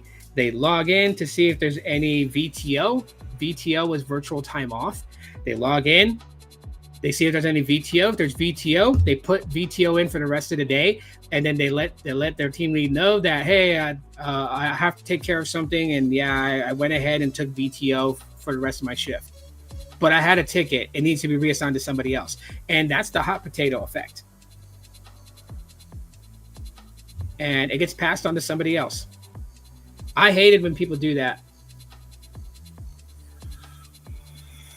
But anyways, using your plan change thing as a demo for everybody else to catch. So again, like I said, if you are on Boost Mobile and your bill cycle is, for example, the 1st of the month to the 30th of the month, and you're on the $25 plan and you're going to go up to the $50 plan, and you do the plan change, you do it through the app, it's going to change it right then and there. So you're going to move from the 30 gigabyte plan to the 40 gigabyte plan, or even the 50 gigabyte plan. If you do that change in the middle of your bill cycle, it does not mean that your data that you used from the first, say you did it on the 12th, from the 1st to the 12th, you used 7 gigabytes. It doesn't reset the data counter back down to 0, and then you got all 50 gigs. No, it still counts the data you used from the 1st to the 12th.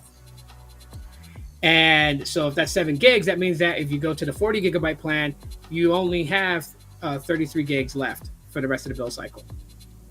That's how it works. Same thing is like what happened to me when I was on the Unlimited Plus and I dropped down to the $25 plan.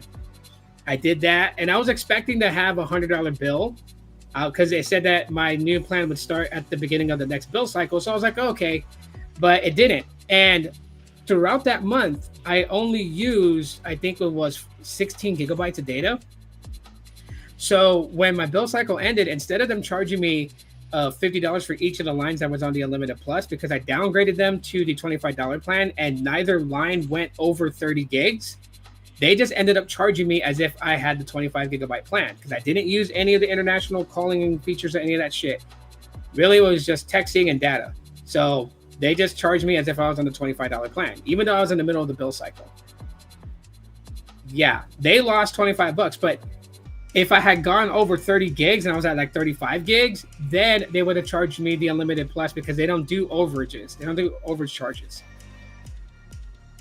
What's the status on the bankruptcy?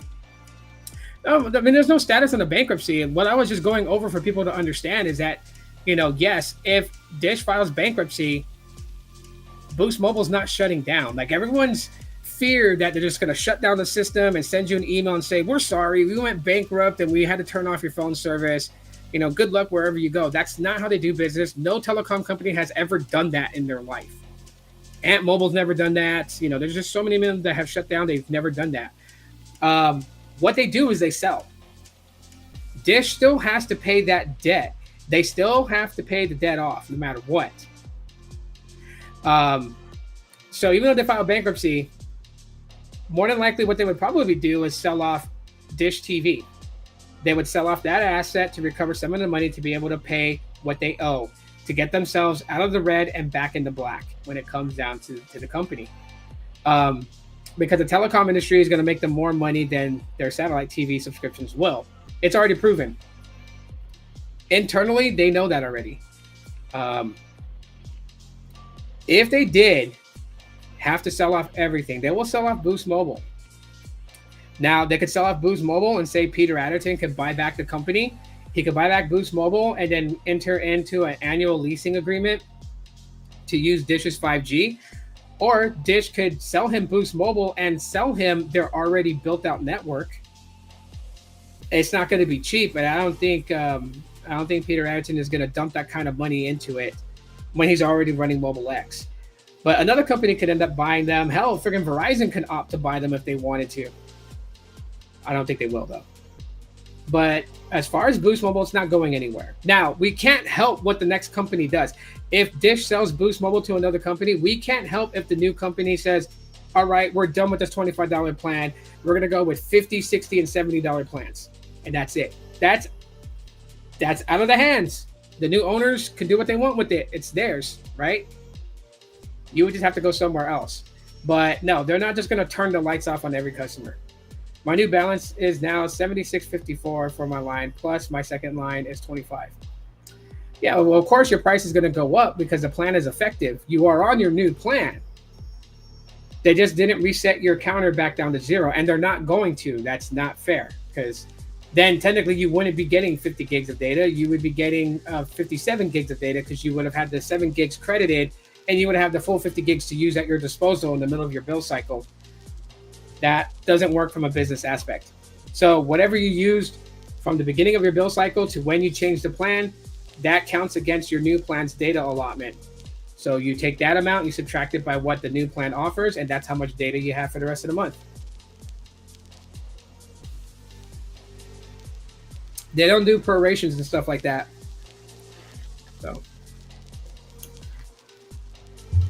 But yeah, I mean, I've been on here for a little bit of time. Anybody else got any questions about Boost Mobile you want to ask? Anything at all? There's no such thing as a stupid question, except the ones that are never asked. So you got a question about them, ask away, fire away, and I will answer to the best of my abilities.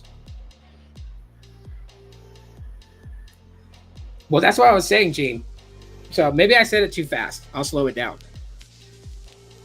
So Dish has the ability to sell all their assets. If they sell Boost Mobile, a company that's willing to buy them can try to work a deal to just buy Boost Mobile and all of its customers, or they can option to buy Boost Mobile, all of its customers, and its newly built out 5G network. It's up to the company that wants to purchase it. Now, Dish can still make money by just only selling Boost Mobile and all of its subscribers to another company, but still keeping their 5G network and leasing that 5G network, which would be a weird business strategy, but it could work out because they can actually create deals with Verizon, AT&T, and T-Mobile to be able to access their network. And it wouldn't change and say Boost Mobile if you accessed it, if you were roaming onto it. Obviously, the ID tags that you would see on your phone would definitely change, but they could continue to keep their cloud-based 5G network and just lease it to different companies to be able to use. And even like startup companies, like if I started up my own mobile phone service here in Phoenix, because Dish has service out here under their 5G cloud, then I could actually create my own MVNO, create a deal between me and Dish, pay them an annual fee for network access onto their network, and then sell service through my brand company to customers out there. and that's who they would be dependent on, and let them know that this is, this is a local connection, so you can only use the service in Phoenix. We have a partnership agreement in these cities, and name the cities that Dish already has built out.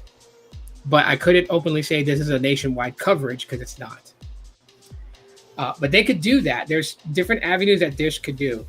I personally think that Dish will just sell Dish TV and Sling TV, use that money to kind of help cover some of the debts that they have after filing bankruptcy, and then focus completely on their telecom side, which is Boost Mobile, because they can either repurpose the satellites that they have in orbit and be able to offer what Verizon is possibly going to offer and what T-Mobile offers with the satellite connection in rural areas. Now, if I had my own carrier, my name would have nothing to do in the name of that. That would just be, that'd be overdoing it, and I would feel like I was some sort of egotistical maniac. I don't know. Something catchy, maybe. Well, we'll see. We'll see what happens. But and then the last little bit of thing that I talked about in the podcast was the network switching going into Boost Mobile stores. Because of the cyber attack, Dish releases info to these stores in waves, so they're not all trained at the same time, which hurts the company more than helps. But obviously, they just don't want another cyber attack thing to happen. However, I want people to understand that if you're on the AT&T access trying to move over to T-Mobile, it's pointless, because their main goal of doing all this network switching is to move more people off the T-Mobile network access SIM cards and onto either the AT&T SIM cards or the Rainbow SIM. Dish's agreement, well, not Dish's, but the FCC's mandate for T-Mobile and Dish ends in 2027. Okay, that's a year and 3 months from now. Give or take when in 2027 it actually ends. And because of the bad business between Dish and T-Mobile and the bitterness between them, I don't see either side wanting to renew any type of MVNO agreement. So that's also the reason why they're trying to move people away from the T-Mobile network access. Boost is not going anywhere. Like, if you really think about it, take a step back and look at it like this. Boost Mobile has survived change after change after change for so many years. This is the aspect of Boost Mobile I think people forget. They were under Peter Adderton and using the IDA network. Then Peter Adderton launched a test pilot on what was called Boost CDMA in Los Angeles, California. It did well. So then he entered into an MVNO agreement with Sprint. Sprint eventually made an offer to buy Boost Mobile. He sold Boost Mobile US to Sprint. Sprint also entered in a deal with Richard Branson for Virgin Mobile USA. They bought Virgin Mobile. So Boost was under Sprint for so long and was chastised and hated for the way that Sprint's system was, that when Sprint got absolved by T-Mobile, Boost got purchased by Dish. So Boost has survived for so many years, and I believe they will survive a lot longer. Boost Mobile, whether people love them or hate them, is the only brand to have started off as a prepaid MVNO to a prepaid company to a postpaid company, and to a postpaid company with their own 5G network. They have evolved tremendously big, which is why I back them. I believe that Peter has expressed his regret of selling Boost Mobile. But then again, we don't know all the financial stuff that Peter Adderton was involved in and for his decision to sell Boost Mobile. You have to remember that he was a founder of Amp Mobile. Okay. He was a founder of Amp Mobile. And Amp Mobile tanked. They got taken to court by Verizon. They had to break apart Amp Mobile and sell off its assets in order to pay back Verizon for not being able to pay for the access fees of being on Verizon's network. And Amp Mobile was going to be huge. Not a lot of people remember them or know about them, but they were ahead of their time. Phone service, you had calls and text. You had what was it? I think it was 2G speeds. Yeah, it was right around when 3G was coming out, but 2G speeds. You had the ability to watch movies through the AMP network. You had music to access through the AMP network. I mean, they sold the Moto Razr V3M. They sold, a smart feature phone, which was the Moto Q, which was like Motorola's answer to the BlackBerry. They had a lot of things going for them, and they failed to make their payments, and therefore they got stripped apart. So, and when AMP Mobile went down, I think Peter learned from that. However, we don't know what his finances were at that time for his decision to sell Boost Mobile.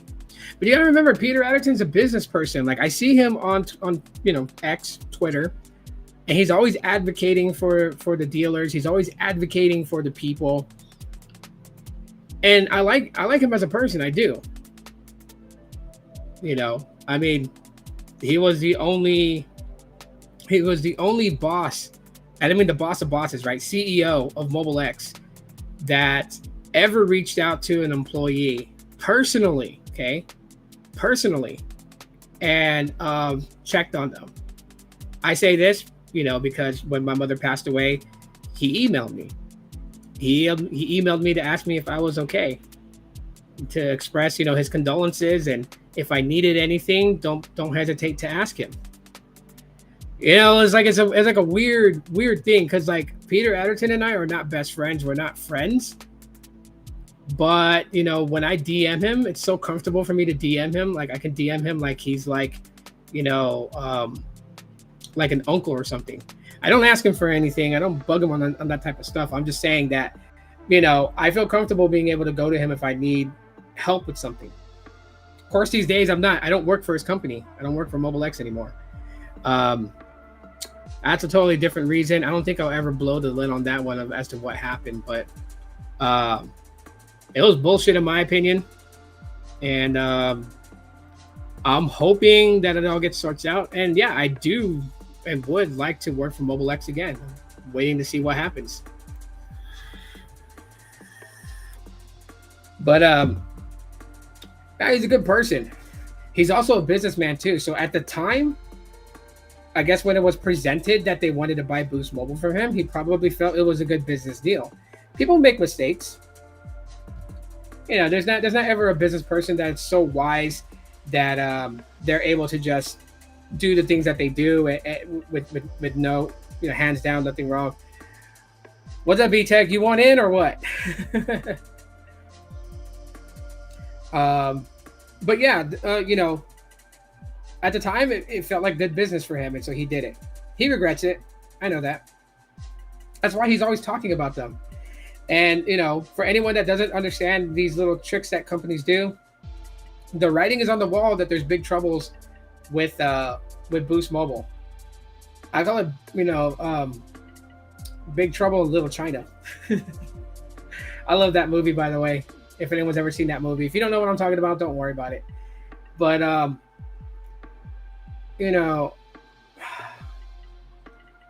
the whole free year of service when you buy a phone with Boost Mobile, people learn the patterns of these companies. Like when Sprint was like, port 5 of your lines over to Sprint, and you'll pay for 2 lines and get 3 lines free. Like giving out free lines doesn't help. Boost has not made money since it started. And I'm talking about Boost Infinite. I'm not playing around. I'm not, speculating. I'm telling everyone fucking facts. I worked for them. That's something that we were hammered with all the time. Boost Mobile was not making any profits from the customers it had. Everything that was being done on Boost Infinite and the money that was being made, going right back into improving the network, building the network, and other aspects, but they never made profit off of it. I don't think they made profit now either. Oh, yeah, of course he still owns Boost Mobile Australia.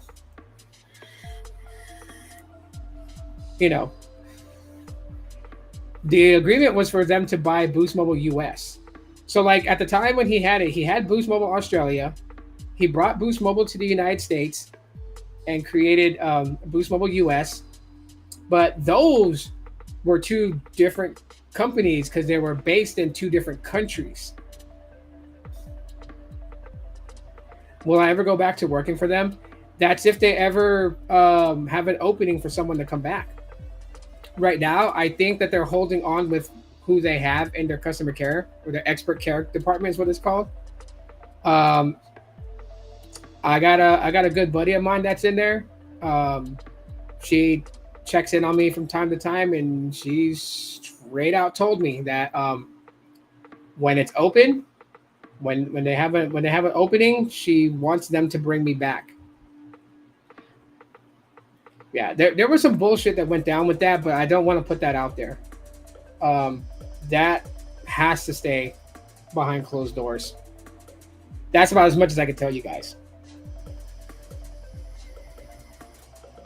But yeah, if they brought me back, I go back to working with them. I still use their services. I still have a line with Mobile X. Mobile X ain't going nowhere, for sure. Even when I bring my lines over to Total Wireless and get the Total Wireless home internet along with 5 lines, I'm still keeping my Mobile X line, still keeping my Helium mobile line.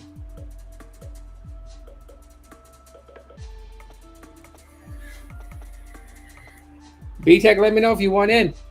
If you want in, I'll send you the link.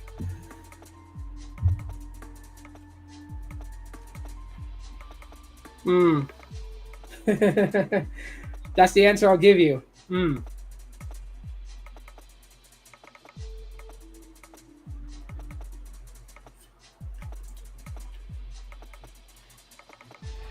Has anyone ever done this? So every now and then, I will treat myself to a root beer.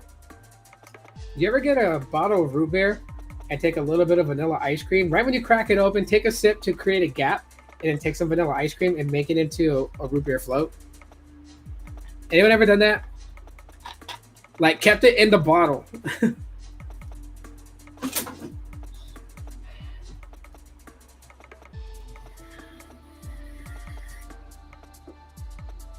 Shit, we're hitting like almost 2 hours of a live stream, so maybe I can go 3 hours. My youngest son doesn't get home for like 3 hours. I could probably stay for another 3 hours. Anything on Boost Mobile that anyone wants to know, or any tech question you want to ask, it's open talk now. I've already stated the main plot points of today's podcast. Try out what? Mobile X? Mobile X is good to control, especially you, because you try to you live your life and you budget your finances so you're not spending so much money unnecessarily. So Mobile X would actually work out for you because you can say you normally use only 2 gigs of data because you're mostly on Wi-Fi. So you can opt to have a plan that's fit for 2 gigabytes with unlimited talk and text. But say like this month you happen to use more of your phone than usual and you're reaching 2 gigs, you could actually buy an additional gig or 2 gigs or however many gigs you need. You can buy more data. And the cool part is that Mobile X sells data wholesale. So like Google Fi charges $10 per gig, and like other companies they're like 1 gigabyte is $10. At Mobile X, 1 gigabyte of data is $2.10. You pay wholesale for data, and it's uncapped data if you're on the customized plan. So it's not throttled, it's not deprioritized, it's full Verizon like postpaid QCI 7 access or QCI 6 access. The thing is that it's limited because you're only paying for the data that you use, which scares the shit out of a lot of people. Like Peter Adderton is not wrong when he says this. A lot of people today are absolutely terrified of knowing there is some sort of limitation on their data. It's like if you're told your plan is unlimited, you just live life relaxed. But what he's fighting against is, yeah, you're living life relaxed because you can say your plan is unlimited data access. However, you are paying for something that you don't even use.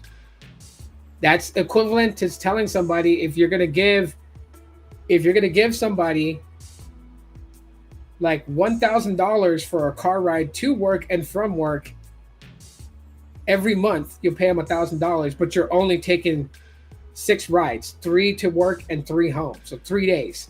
Are you going to pay $1,000 for a whole month of taxi service if you're only going to use 3 days out of it? No. So that's the same concept with Mobile X. Mobile X is don't be afraid that you've only bought a 3 gigabyte plan. Use your phone as you would normally use it, and if it calculated that you wouldn't go over 3 gigs in a month, then you're not going to go over 3 gigs. But it's not the end all be all, because if you're like at 2.89 gigs, you're like, holy crap, I got 10 days left. You can just go in the app and just buy 1 gig of data, $2.10. Maybe you want 2 gigs of data, you can add that in. So you have the control. And then within the app, you control your video playback. So if you're on the customized plan and say like, you normally use 8 gigs, so you're on the 8 gigabyte plan, which is quite a bit. It's going to cost quite a bit to be on that type of data plan. However, you can watch videos in 4K, you can watch it in 1080p, you can watch it in 480p. You control the video playback resolution because you're in control of your data that you use. You control it. It's really hard for people to understand. Like, I can tell you guys over and over again that if you really wanted to save money on a phone bill, going to Mobile X is your best bet, and you would save a dramatic amount of money. But a lot of you guys are too scared to ever even try going for a pay for what you need, what you use scenario. But I challenge people. I freaking challenge people. And it's so cool because when you sign up for Mobile X and you want to go on a customized plan, but you're not sure of how much data you use, you can try them out for 10 days free. Okay. There is a charge for $1.98 access when you get a new number, but that's because a lot of people signed up for Mobile X to get a new number and then use that number to do a port-in special to another provider. So to stop people from doing that, which was hurting their metrics because it was showing that people were joining Mobile X and then leaving Mobile X, and it made Mobile X look bad. If you port your number in, the first 10 days is absolutely free. If you request a new mobile number at checkout, you're going to pay $1.98 just for that new number access. And then 10 days, you get to try out Mobile X. It's 10 days or 10 gigs. Because if you go over 10 gigs, yeah, it's not beneficial to be with them on a customized. You're better off going with their $25 unlimited 30 gigabyte high-speed plan. And that would be like the best bet, which they have available. So if you want a $25 plan that gives you what Boost Mobile has, but on Verizon's network, Mobile X got you covered. But I dare people to try Mobile X on the customized plan and not deal with another phone. If you got more than one phone line, turn them off, put them in a drawer, use Mobile X for 10 days. And then tell me what your plan is. Don't do speed testing. Don't fucking open up Ookla or Coverage Map and run a speed test. Use it the way you normally use your phone. Come back and tell me how much data they calculated you for 30 days. I'm interested in knowing. But we'll see if anyone has the balls to do it, because most people don't. They would rather have the safety net of paying for an unlimited plan, even if they only use so much as like 3 gigs. Like, my services, I use 30 gigs in a month. I make sure I do. If I'm like 10 days before the end of my bill cycle and I have like 15 gigs of usage, then I will stay off my Wi-Fi and use the rest of it, because I'm going to make sure I use what I pay for. With Mobile X, I don't have to worry about that.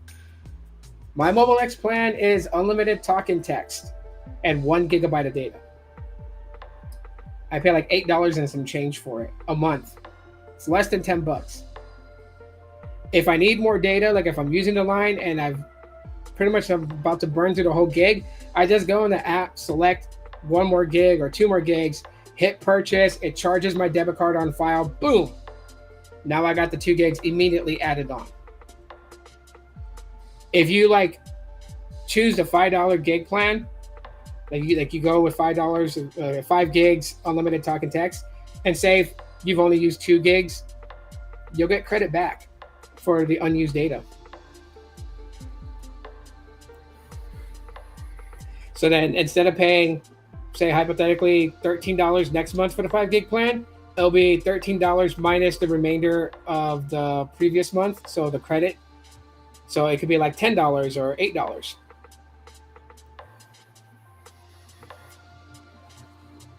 I got 5 gigabytes a month, 6 months for $20 on Infi Mobile. Never heard of Infi? Is that how it's actually spelled? INFI? Infi Mobile? Just about to enter the 6 months. When it's up, I'm about to order another 6 months with a new fresh digit. $53 for 6 months at 10 gigs. That's not bad. That's $20 I paid total. But it was on sale at Amazon. MSRP 40, but 50% off. So $20 for 6 months. That's pretty cool for anyone that wants 10 gigs of data for 6 months of service. That's like 10 gigs a month, right? So 10 gigs a month. So every month it resets. So you'll always get 10 gigs every month for 6 months. $20. That's not a bad deal.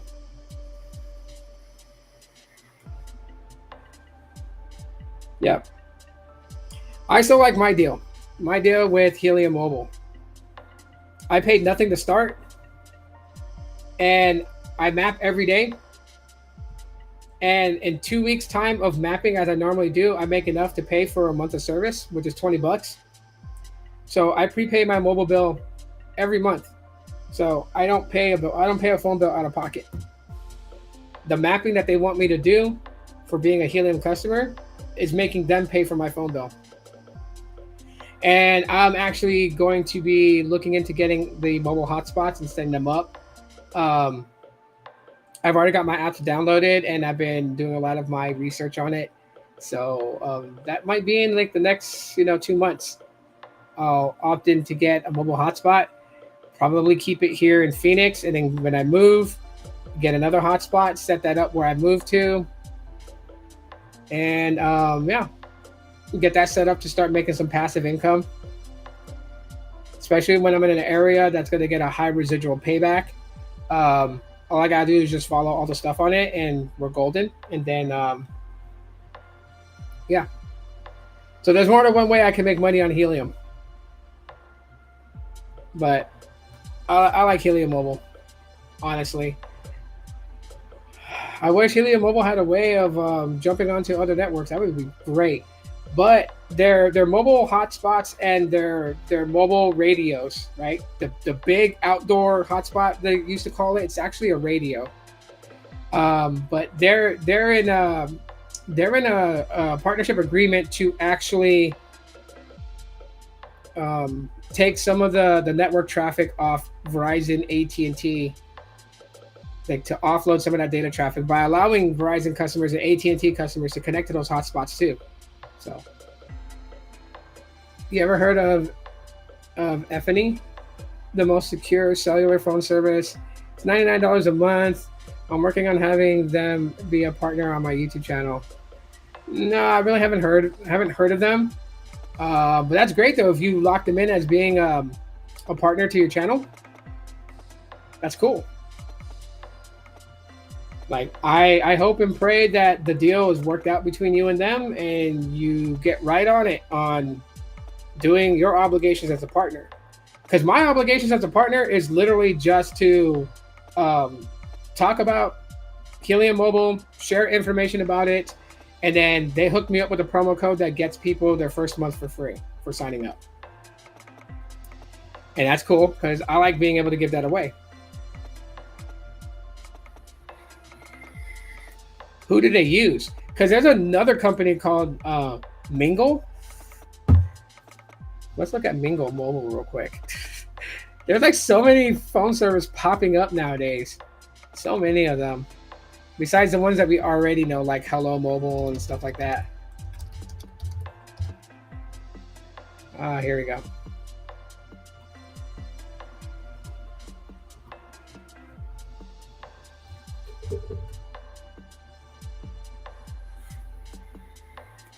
Yep, Mingle. So more data, more speeds, no limits. Get mobile plans starting at $9 a month. Save up to 25% when prepaying for multiple months. Join the largest and fastest 5G, which tells me they're using T-Mobile, I think. Why choose Mingle?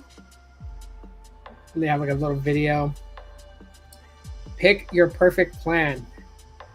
So, unlimited data plan, $60 a month. No hotspot data included. High-speed internet, unlimited talk and text. No contract, no hidden fees. Let's view the details.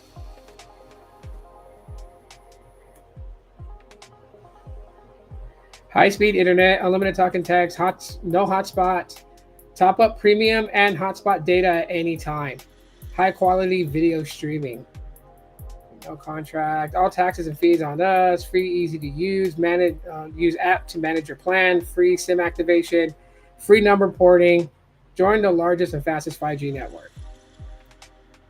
You can do this plan, $60 a month. You can do the 3-month plan on it, which would make it $51 a month. You can do the 6-month plan, saves $15. Yeah, okay. It says for as low as $9 a month. How do you make it as low as $5 a month? Let's click on our plan to see all of it. There we go.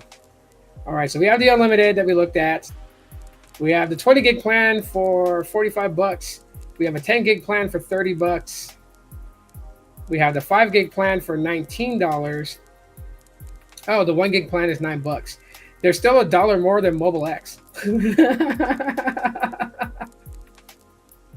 But they are going after Mobile X because they say you can top up your premium data. So if you run out of data, you can buy more data with them.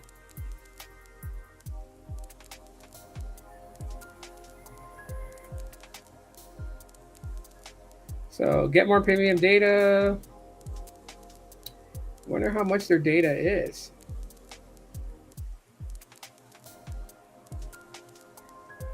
Let's see.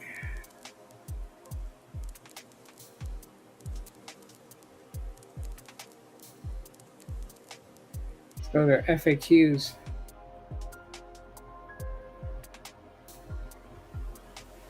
Absolutely. If you need a data boost, you can top up your plan for the current month with 5 gigabytes, 10 gigabytes, 30 gigabytes, 50, and 100 gigabytes from the Mingle mobile app. Go ahead, binge watch that series guilt-free. But it doesn't tell you how much they charge. But I'm going to tell you right now, I highly doubt that their top-ups are going to be below $10.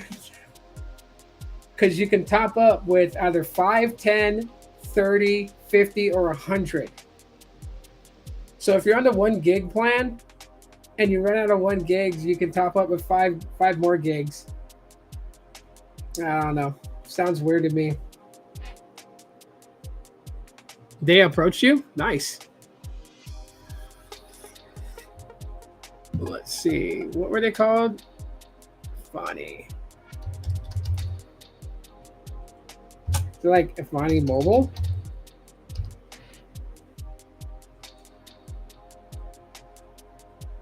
Oh, you had double F's in there.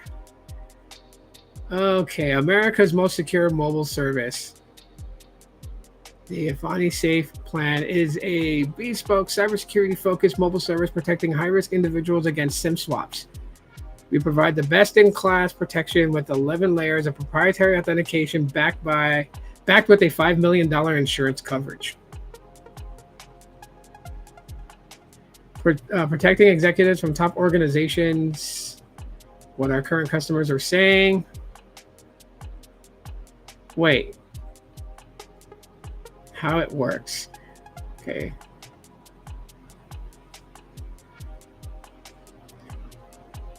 Oh, it's not a mobile phone service. Wait, hold on.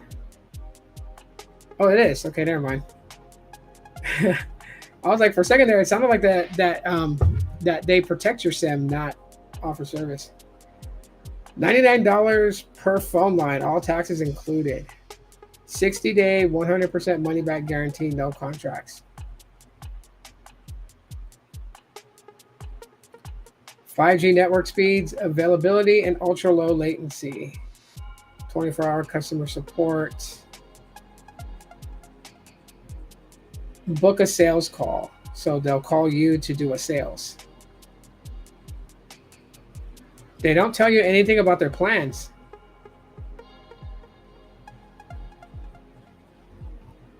It's $100 a month. Damn, man. That is quite a bit. Because they have 11 levels of security. I guess so. My Helium Mobile has, I think, three or four layers of protection. But obviously, because it deals with crypto, so I do have SIM swap protection. And there is levels of authenticity you have to go through in order to get into my account. This has 11 of them, so I guess having 7 more layers of protection costs $70 more. Holy shit. That's quite a bit. I wonder, is this global?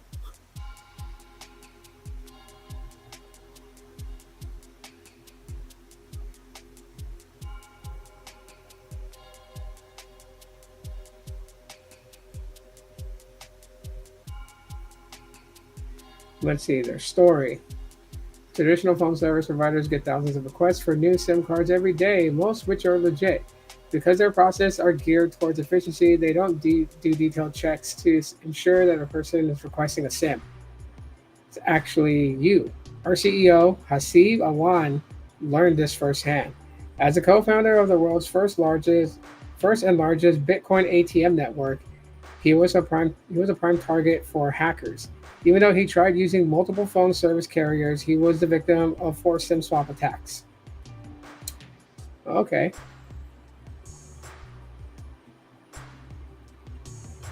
I mean, yeah, if you want, I guess, a high-level secure phone line, $100 a month gets you this, but it still doesn't tell you how much data you can use in a month.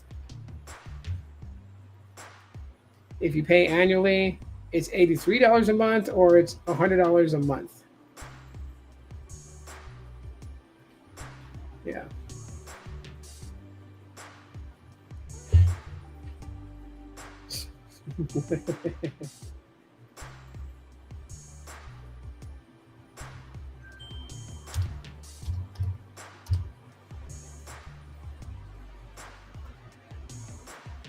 We're going to bring somebody in just a second. If you ever want to come in, Gene, let me know and I'll send you an invite to come on in.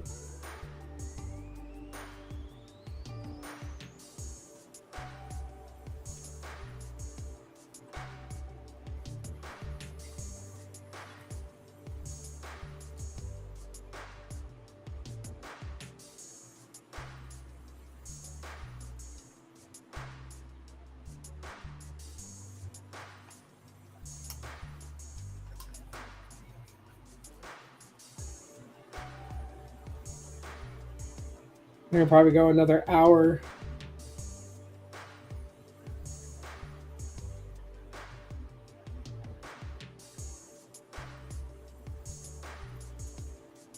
Let's see if we get him in here.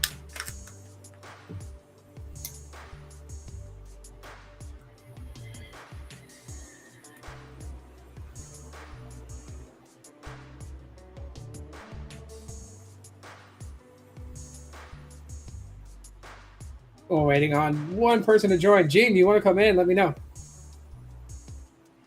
Hey, what's new? What's going on? We already went through the entire podcast. Right now, it's just basically hanging out and just open topic. You can ask questions about Boost Mobile if you want, and I'll answer to the best of my abilities. You can ask about Mobile X. I'll answer to the best of my abilities. Right now, the ball's in your guys' court. You guys can dictate what you guys want to ask or talk about.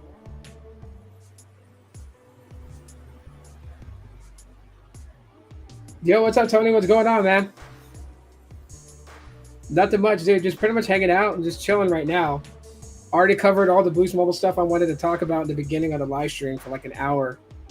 And then I just spent the last hour just pretty much chilling and just talking about whatever the chat is talking about. So whatever you guys are discussing whatever. We just showed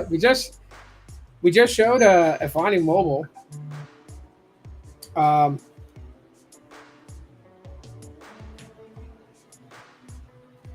Which is like supposed to be like secured phone service.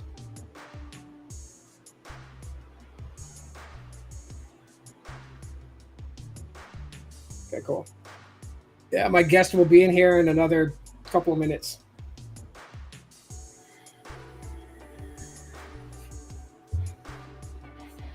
It is actually getting quite warm. Give me a sec, everybody. I'm going to take my hoodie off. Hold on.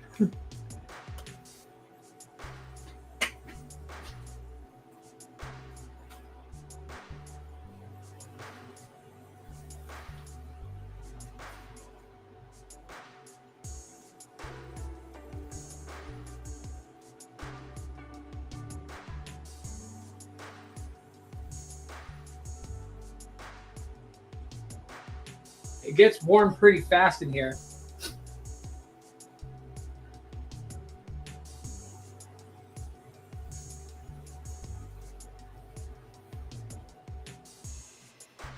Oh, this thing with Mingo Mobile? This is something I found a Facebook ad on.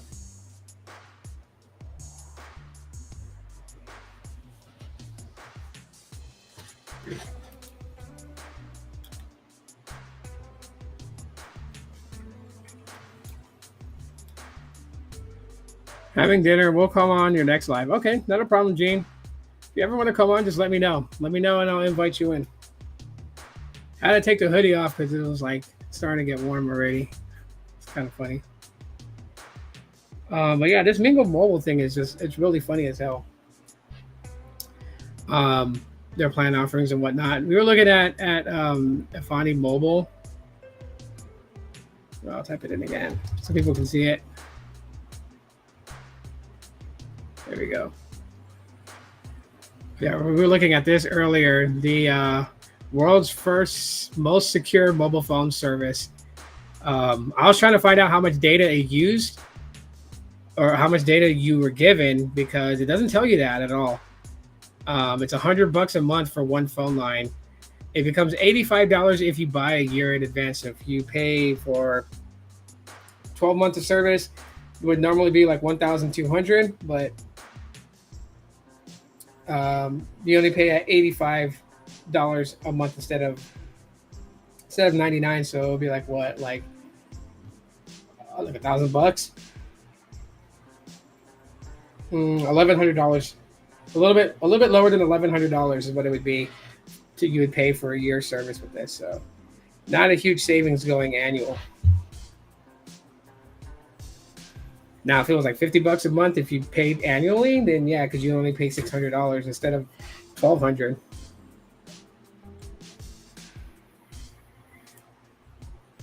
Oh no, let's ask the bot. There we go. Let's chat with sales.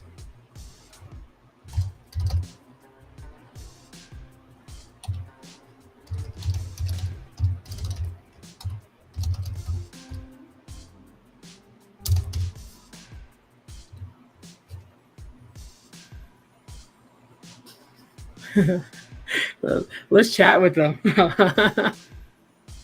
Well, let me switch this back over. I'm going to chat with them right now and find out what's up. Yes, connect to a human. Just please wait while we connect you to an operator. I'm going to find out how much data do you get a month.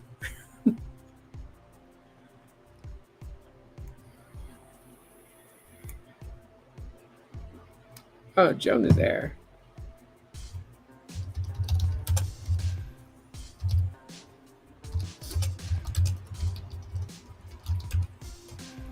I can't type for crap right now.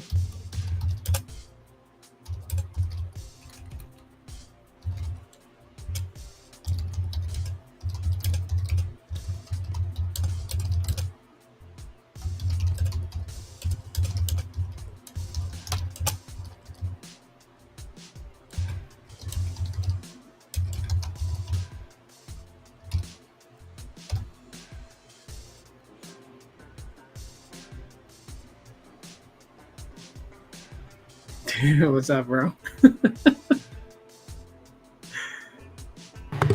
Yo, sorry, I had my mic turned off, and I had to take a quick restroom break when I got home. So I was like, oh, I better go before I jump in the stream.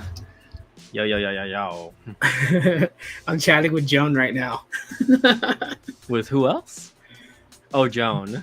Yeah, she's on the screen. Oh, so okay, okay, go ahead. This is a company that Gene is working out the details of a partnership with his YouTube channel for. Oh, wow. And I was looking at their site to see what their plans was, and they made no mention, but she just said we have unlimited, but it throttles after 40 gigabytes of use. Ooh. So we got confirmation: unlimited talk and text, 40 gigs of high-speed data, then throttle. So is it really unlimited then?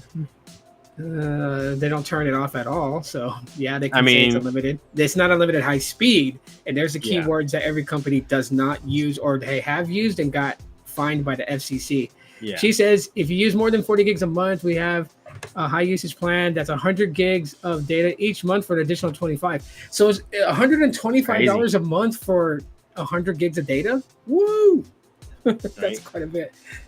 They don't turn it off at all. So. All right. Well, thank you for sending the invite. I honestly thought you would be not streaming by the time I got out, because I was on break actually when I was sending you those messages. I was like, I hope he's still streaming when I get out. But then I had to drive to the bank on the way home to withdraw a little bit of money, and then of course it's 3 o'clock in the afternoon, rush hour traffic, school traffic and whatnot. So I'm like,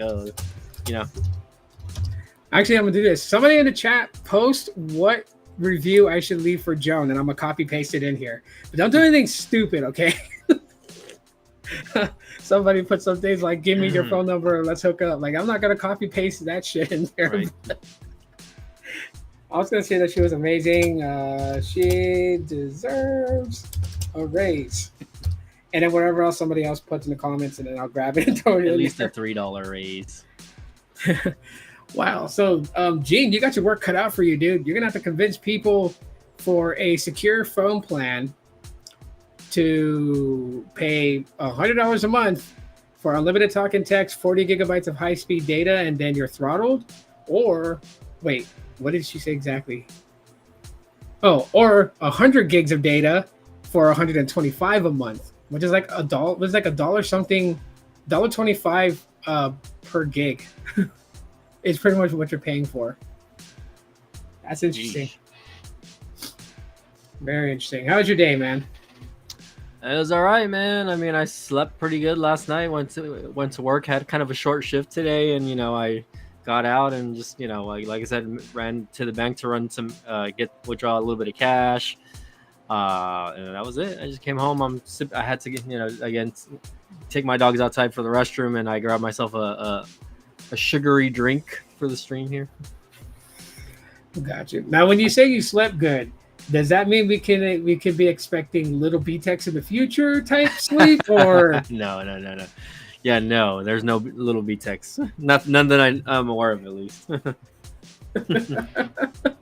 That's too much info, Tito, for the people out there in YouTube land.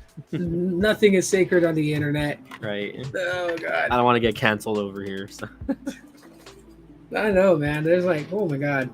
There's there was so many questions and things like that going on with Boost Mobile, so I addressed it in live stream today, just talking about that a little bit. And then I don't know, it took a weird turn because Gene started talking about their customer service, and then I ended up staying on longer because I wanted to. I was trying to get him just to talk, because nothing is taboo on here, and nobody gets chastised for what they feel unless it's something extreme, and then I'll kick you out of the stream for it. Yeah. But and then I was like, you know what? You started popping in. I'm like, oh, I'll just stay on and see if he wants to come on and finish up. And then I'm like, well, I could probably go for 3 hours. So I'm at 2 hours now. Damn, 3 hour stream, man. Sheesh. Because my son gets home from school at 3 o'clock. So that's when I will have to go. So that's in a 59 minutes from now. Yeah, but we got time. And if you want to finish sooner, that's fine also. No, we can hang out, chit chat or whatever. There's 12 people in here watching. Sheesh. I'm letting them actually ask questions or say things. Jane's like, yeah, no, they approached me.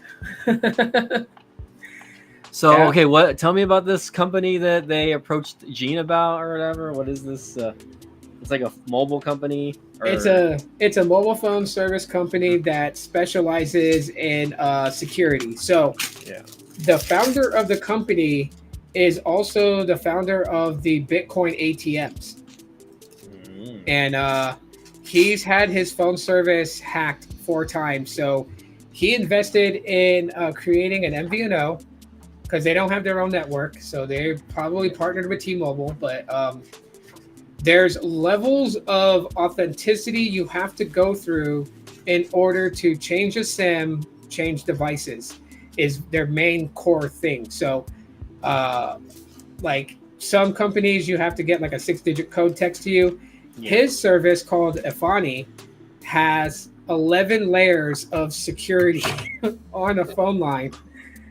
Just 11 layers of security. What the hell? Yeah. So literally, it's like you better know your credentials because if you ever forget your shit, you're never recovering your phone line. If you have to, it's like basically having like a crypto wallet, and you need like catchphrases to get back into your wallet in case, like, you know, I don't know, someone steals your phone or whatever.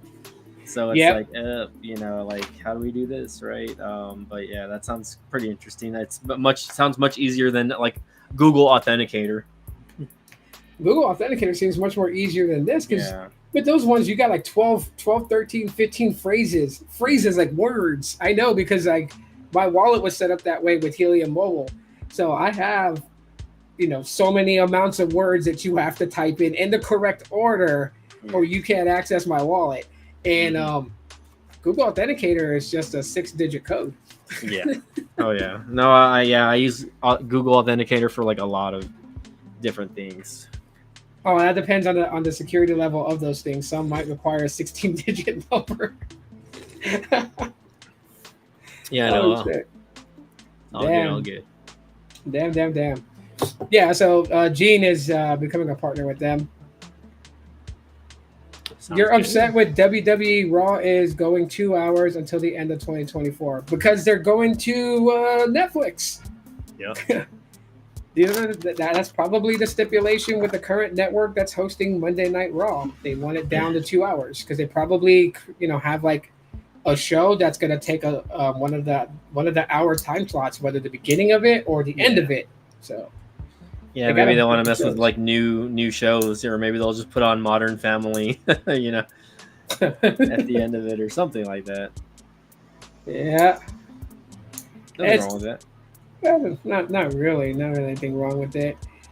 Just, you know, wrestling, Gene and wrestling, and the, you know, the predictable, you know, points that's going on at Bad Blood. You know, Hell in a Cell match at Bad Blood with freaking Drew McIntyre and CM Punk. Do you think AJ comes to that? You know, I don't know. I mean, honestly, I don't think she's going to come back anytime soon. Like, I feel like people want her to come back, but, you know, it's her decision, obviously. You know, she had a lot of mental health issues when, you know, prior to her leaving. So I don't think that she wants to get back into that just yet, obviously. But we'll see. I mean, she's in great shape from pictures, you know, photos and videos that people have been, you know, posting about her and whatnot. So I mean, to make the feud more like, you know, like personal, I think they would or should involve her to some degree, I guess, or at least Larry the dog. You know what I mean? Yeah, Larry the dog. But you never know. Like, I mean, like I said, maybe. You know, I don't know if you've been paying attention to AEW, but maybe Drew McIntyre shows up at CM Punk's home and you know, pulls like, you know, the old school type stuff, you know, when, you know, Brian Pillman showed up with a gun or some stupid shit like that. God. Know? Or more recently, Adam Page showed up to Swerve's childhood home and he burned it down, like, you know, like really stupid. AEW is fucking reckless. And, you know, yeah, I'm sure you've seen the clips from All Out. I seen what happened to Bryan Danielson. I seen the new faction. I've seen the dismantle of the Blackpool Combat Club. Yeah, the BCC. Yeah. That was crazy. And like, I mean, yeah, I know that they know what they're doing. Obviously, that, you know, for those who don't know the magic of pro wrestling television, that bag had holes in it. obviously for Brian to breathe out Oh of. yeah, I'm sure. Yeah, I'm sure there was a few holes. I mean, like I really didn't see the point. Like just now that we're here talking about that, right? Like that. I mean, I was at work and I got home and that was actually the first match that I got to see when I turned it on. I didn't pay for it. Luckily, I used one of those streaming sites, illegal streaming sites as illegal streaming sites. But because I paid for All In. All In was worth it to me, but All Out, and I'm glad I didn't pay for All Out because honestly, like just seeing that one portion at the end of the Danielson's match, I didn't think the match was as good as people were saying it was.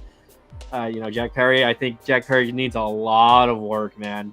Like Jack Perry's head's inflated. I mean, who gives a fuck who his dad is? And I'll call him what the fuck he is. I don't care if it irritates him. Jungle Boy Jack Perry, like get your head out of your ass.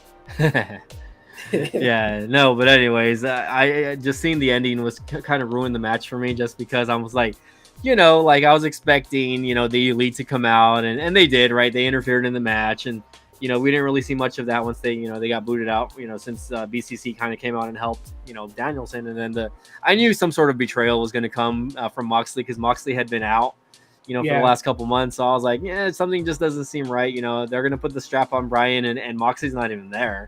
So, something's going to go down eventually, I didn't expect it to happen, but it did obviously. And then jealousy. the whole like, trash bag or whatever the hell bag, it really wasn't necessary, man. If you're going to do something like, put the guy in handcuffs, give him a beat down or something like that, stuff that we've seen already, right? Put him through a table, anything but that, right? The fact that they had to, I mean, yeah, I understand it's pay-per-view, but it's like, really, did they have to go to that extent? And then, like, I had a buddy of mine kind of defended saying, oh, well, they did it in other promotions back in the day. I was like, yeah, but this is not 1989, freaking, old NWA or, whatever. I think it was, I think Terry Funkin did it to Ric Flair, like in the 80s, basically. Yeah. Similar situation, basically. But I'm like, there's no way a parent would want their kid to see this and then try something like this at home, on their little brother or sister or something like that, and then accidentally kill them. You know what I mean? Like it's at this point, it's like it's not a kid-friendly show once you do stupid shit like that. You know what I mean? Yeah, it's pretty much way out there. It was the dumbest thing too. And then at the same time, like, there's just people that's like, oh, this was so brutal and everything like that. I'm like, how? Like he held the bag wrong. And if you rewatch that clip, you look closer, you can see where Moxley is like, he's applying a pressure point of the top part of the bag around Danielson's like bridge of the nose to create the effect that there is no oxygen going in and out. Because if you put a bag over someone's head and you like tighten it around their neck and you're strangling with it, the bag kind of like stays a little inflated because air can't come in and come out. So he tried to make that effect, but you can kind of see where it's pressed up against his nose bridge. So the area that has holes where, Brian can breathe, you won't see the entire bag inflate and deflate from action. But they could have done that a little better. But I mean, it was pointless to do it. I agree with you 100% on that. And like choking somebody out to make people think, oh, I'm going to give him brain damage by making him suffocate in this bag is nothing compared to just, I'm just gonna beat you down pretty bad. And then you had the other guy, the other member of the BCC, who was being held against the ropes by Pac. Like, you mean to tell me that realizing that the rest of the members of the BCC has turned on Bryan Danielson, and you want to help Danielson, you don't think to just elbow Pac in the face to break his grip and run in there and help? Like, it's like so stupid watching that portion, by the way. Yeah, what would have worked better was after what's his name, Claude. After he uppercutted, Claudio. After he uppercutted Bryan Danielson, and then Moxley came in with the bag to choke him out. It would have made more sense if Pac was holding that dude up against the ring ropes and Claudio was outside the ring holding his legs. Where like he has no leverage. Or they could have just like beat him down a little bit. Like punched him in the gut. And maybe just put him in a chokehold or a sleeper hold also. That way, obviously put a bag on his head too. Yeah, put a bag on his head, handcuff him. And it's funny, like he wasn't even on Dynamite this week, to my knowledge. From what I saw, he wasn't even on Dynamite. So it's like, bro, like the story's already flawed. First of all, because like they didn't do anything to him, and then he he didn't show up. Moxley and all the other Pac and forget the girl's name, Maria Shafir or whatever the fuck her name is. It's just them. Technically, I guess it's just, and Claudio, it's them four for now, right? We'll see, where they're going with this. But I'm just like, it really just didn't need to happen, honestly. Like I said, they could have, got like some chains or something, and they could have choked him out with a chain or something, right? Or again, put him through a table, or just something dumb. You know what I mean? You don't have to freaking put a plastic bag and try to unalive him, where children, like literally children, are watching, and just it's just not fun for me to see shit like that. You know what I mean? It was pretty stupid and unnecessary. And even on top of that, like the other thing that kind of worries me about this new faction of John Moxley and his group, the thing that kind of really is like annoying.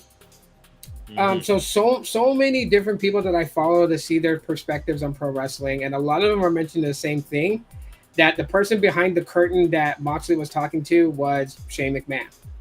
Yeah. If Shane is going to be like the spokes guy, like, the Don Callis of the fucking group, I'm done. Like, AEW has no chance to come back, in my opinion. Why put Shane to be head or mouthpiece? Like, when they do this in AEW, the only thing I think of is that they're trying really hard to find somebody that can match the level, of Paul Heyman, which can't be done. There's no one that's going to be on that level as a liaison, as a wise man, as the advocate to Prince anybody. Nana. Yeah, it was like Paul Prince Heyman. Nana. Paul Heyman has that on lock. No one is ever going to get to that point. Oh man, I don't know. Even the match between Swerve and Paige, and the freaking staple shots. They're stapling each other in the chest. Like, okay, if you guys are going to go hardcore, go fucking Mick Foley hardcore. Go Terry Funk hardcore. Yeah, like set a table on fire or some shit like that, right? Like, and that's the thing, man. Like the stupid shit that they're doing in AEW, it's like when you go back and watch old Mick Foley or Terry Funk matches, like they didn't need all the shit that they are doing now. Basically, they used like the floor and basic shit to hurt your opponent, right? It's not like it's, they didn't have to staple each other, of course, back what they were doing back then, again, it was fun to watch either, but it's like, okay, when you're like throwing Mick Foley off of a cell, or, you're pile driving him on concrete, that's, to me, that's more effective than stapling somebody, to the fucking, and that's not really doing anything, you're just poking a little hole, and then the whole syringe thing towards the end was just, oh my god, it was like dumb as fuck.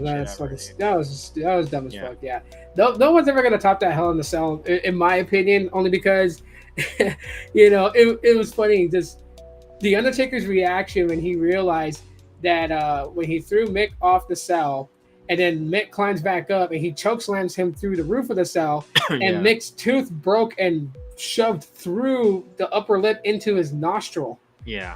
Like, I've been watching so much clips of like pro wrestlers, like, I rewatched that match recently. Yeah. No, I watched it. That was like kind of funny. Like, so the Undertaker was talking about one of the most embarrassing moments in his history in pro wrestling, and he talks about when him and Kane were going to tag team in a match. He comes out, his greatest opponent was never another wrestler. It was the Jacket. He was taking his coat off. Oh yeah, I remember that. Yeah. Yeah. Instead of it collapsing to the ground, it folded and locked him like in a handcuff position. And he's all like, the way he says is like, I can see Kane on the other side of the ring to the right saying, "Oh shit." And then like they showed the clip of it, and you see Kane's mouth is in perfect sync when the Undertaker says, "Oh shit." And I was like, I've been watching all these videos of like botched moments and shit like that. It's real funny to just see what they come up with, or like old promos that they cut that were like you had to really appreciate them when you hear them again to see like how bad it was. Like Randy Orton roasted the shit out of freaking what's his name, AJ Styles. Oh yeah. Yeah, there were good moments, and Triple H's funny moments where he cut Stephanie's Corvette in half because they were getting divorced, and he wanted he wanted the dog Lucy. He's like, isn't it more than enough? There's already one bitch in the house, and Stephanie's face gets all mad. And he gives him a key to the Corvette. She's like, what'd you do to my car? So you said everything's 50-50. I just didn't know which half you wanted. And like, oh my God. Those days where they were just bullshitting. We need that type of stuff back, the comedy sense, but not overbearingly like Vince was doing it. Like, we don't need that many. Like, I still love I still love R-Truth. Yeah, I was gonna say, just bring in R-Truth for a little bit, R-Truth's got that unlocked. Yeah, and that's the thing. Like, it's nice every now and then, but they can't overdo it. Like, like if you watched recently when they brought R-Truth back, like he was doing it like every week, and then it kind of got old after like a couple weeks already. So it's like you can't do it every week. You have to kind of, Yeah, but that's R-Truth's thing though. Yeah. Like, after of course, I seen the documentary on R-Truth, and then of course I checked out a couple of his music videos because he's pushing his music, and then in an interview he was talking about it. He said it. I think I don't know if it was on Logan Paul's podcast or whose podcast it was, but he was saying like the wrestlers in the back they're already warned about him because his goal is to make you break on TV or backstage, and I was watching Damian Priest talk about it. And he was like, R-Truth, like he had to keep turning because the things that R-Truth was saying was making him break character, and that's a big no-no, And on a side note to Vincent Kennedy McMahon, we know you love cocks, so go suck one because that's fucked up what he did to Damian Priest. That is messed up. Oh yeah, not letting him be in what is it, the Black Panther, right? Yeah. He took that from him. Like, what the fuck, dude? Like, damn. Yeah, I mean, he was very humble when he was talking to Chris Van Vliet about that, though. And who's to say, where he would have been in his wrestling career if he would have done the movie After Ball. But, who's to say, like, that, that could have been, like, a good thing for him also, getting into acting. It would have been a good thing for him. You think about it. You look at all the past wrestlers that have gone Hollywood, and what has that done for their careers on both sides, Hollywood and on the pro wrestling side? Yeah. So, I mean, yeah, it's cliche to think that he would just gained an even greater amount of success by being in a Marvel movie. But again, this is a Marvel movie. It's Black Panther, Marvel, and it would have solidified him in the MCU. And he would have been one of those wrestlers that since Damian is really humble about things, it would have been so good because he wouldn't be the type to be like, I gotta be champion for this many days. Like, we're not doing it any other way. I'm not dropping the belt to this guy. I'm not dropping the belt to this guy. He would drop the belt to people because obviously he's going to have MCU projects to do. Mm-hmm. So he would, they could have worked it out where he wasn't a part-time wrestler. I'm sure the MCU and, Kevin Feige and all them would have worked with him as far as like his scheduling, allowing him to still be a part of pro wrestling and be a part of the MCU. Like, they could have worked this shit out, but I don't know. Vince is weird. He's one of those guys that I know his contracts are 360 deals. Yeah. And that's like, to me, in any aspect, whether it's pro wrestling, whether it's music, 360 deals suck. And if you guys don't know what that is, Google search 360 deals, you'll know what they're all about. But at short term, Vince takes a cut of everything that they do on wrestling and off wrestling. That's pretty much what it means. Yeah, I think that's BS. I know John Cena probably, and I'm sure The Rock, is still giving cuts to Vince or WWE, I guess. I don't even know. I mean, who knows? Bro, there was a guy who did a live stream on Clapper about pro wrestling. He said something that was, I couldn't help but laugh, but it's one of those very dark like quip moments. So he was talking about what you just said about The Rock, basically, paying Vince and all that other stuff, right? Like, Vince got a cut from the Scorpion King, he got a cut from all other stuff, and The Rock was happy to do it. And he said that in his live stream, he goes, of course The Rock would be happy to do that and not be human trafficked by Vince McMahon, obviously. I'm like, oh my God. Jesus. don't imply that The Rock was such a moneymaker that Vince would have put him on the market. Get shit on the head. Oh my God. But yeah, bro, I mean, Vince is very tough discussion for him. Oh yeah. Well, we'll see what's up. I know that Netflix documentary is coming out very soon, and apparently it's just supposed to shit all over Vince, I guess. So we'll see how that goes. It definitely is. We might have to review that video, or it's like a series. I think it's like 6 episodes. Shit. I'm gonna watch it and I'm gonna review. I'm gonna talk about it on the other channel because I mean, there's already stuff coming out. Like Michael Hickenbottom could not keep his mouth closed long enough. So yeah, he did open up about his whole thing with Sonny, and that, you know, because of the drugs, because of the things that he was doing, the lifestyle and everything. Yes, he wanted to see if fans could catch on. So when he made that catchphrase about sunny days, he was referencing about his little fun in Vince McMahon's office with her. Crazy. I'm like, dude, you got balls. But then again, you're on Monday Night Raw and nobody gave a shit. They just wanted to see the Hart Foundation and they wanted to see DX go at it. So no one was catching on to that phrase that he was literally openly saying that he was banging Sonny in Vince's office.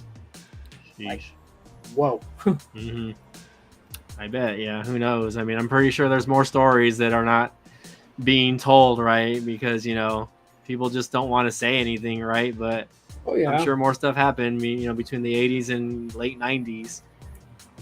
For sure. If you think about it, the Attitude Era, I mean, look at all the things that they did. Bra and panty matches, like the first person to get stripped out of their gown lost. And then you had Sable do the unthinkable at that time and body paint her breasts and then went out there. Like, what the, you know, they went pretty left field. And man, I don't know, man. It just, it starts to make sense when you start seeing the things that goes on, right? China went up in the adult industry. What's her name? What the hell's her name? I forgot her name. Not the one that rivaled with Trish Stratus that had the finisher, the Widow's Peak. What the hell's her name? Lita? No, not Lita. Lita had a Twisted Fate and then the moonsault. You're talking about Victoria, I think. Yeah, Victoria. There you go. Yeah, like she's got adult video released out there. Freaking Mickey James comes from that. Like it's just so weird how in WWE some of the female talent ends up in the adult industry. And one thing that I've known for time when it comes to like psychology and things like that is that some people can't adapt to the trauma that goes on in their life, and some people actually conform to the trauma that's happened to them. So it's like, dang, you know, when this thing drops about Vince McMahon, this is going to be really, really interesting. But also, Vince, his goose is beyond cooked. It's overdone. Yeah, he's up there with Bill Cosby. Well, yeah, I mean, he has not been, you know, I guess convicted in court yet. But you know, once you know the trial resumes and whatnot, we'll see what happens. And then we'll see if more people come forward. So right now it's like, you know, right now my mentality on it is, you know, he's innocent until proven guilty, right? That's being nice, but Vince has always been an asshole. So I'm gonna say, Vince, you got no chance in hell. Guilty until proven innocent. You're fired. That's how it's gonna go. He's gonna be joining the Correctional Kiss My Ass Club. On side of that, with recent developments in Monday Night Raw and also on SmackDown. So what do you think about Solo getting a title shot again and Cody's address to Jacob Fatu? Yeah, well, first of all, the whole Solo thing is just boring. And, you know, now that the fact that Reigns is out again till who knows how long, right? I have a feeling that Reigns might return tonight on SmackDown, right? To maybe interfere in that match, right? And kind of screw Solo over. Possibly, maybe. Right? But Friday the 13th. It is Friday the 13th, yeah. But, you know, obviously this needs to build up to something either at Bad Blood or at Survivor Series. You know, obviously Bad Blood would be the next PLE. But I'm just not interested in the whole Solo Sokola thing. I think it's stupid as far as...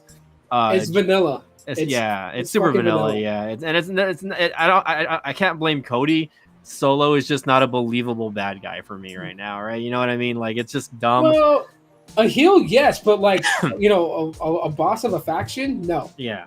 He doesn't have that presence. And here's the thing that I feel about it. When you see him come out every night on SmackDown with the same bullshit with the bloodline and each one acknowledging him and all this other crap, it's just like you look at the whole scenario, there's nothing intriguing or unique about this bloodline.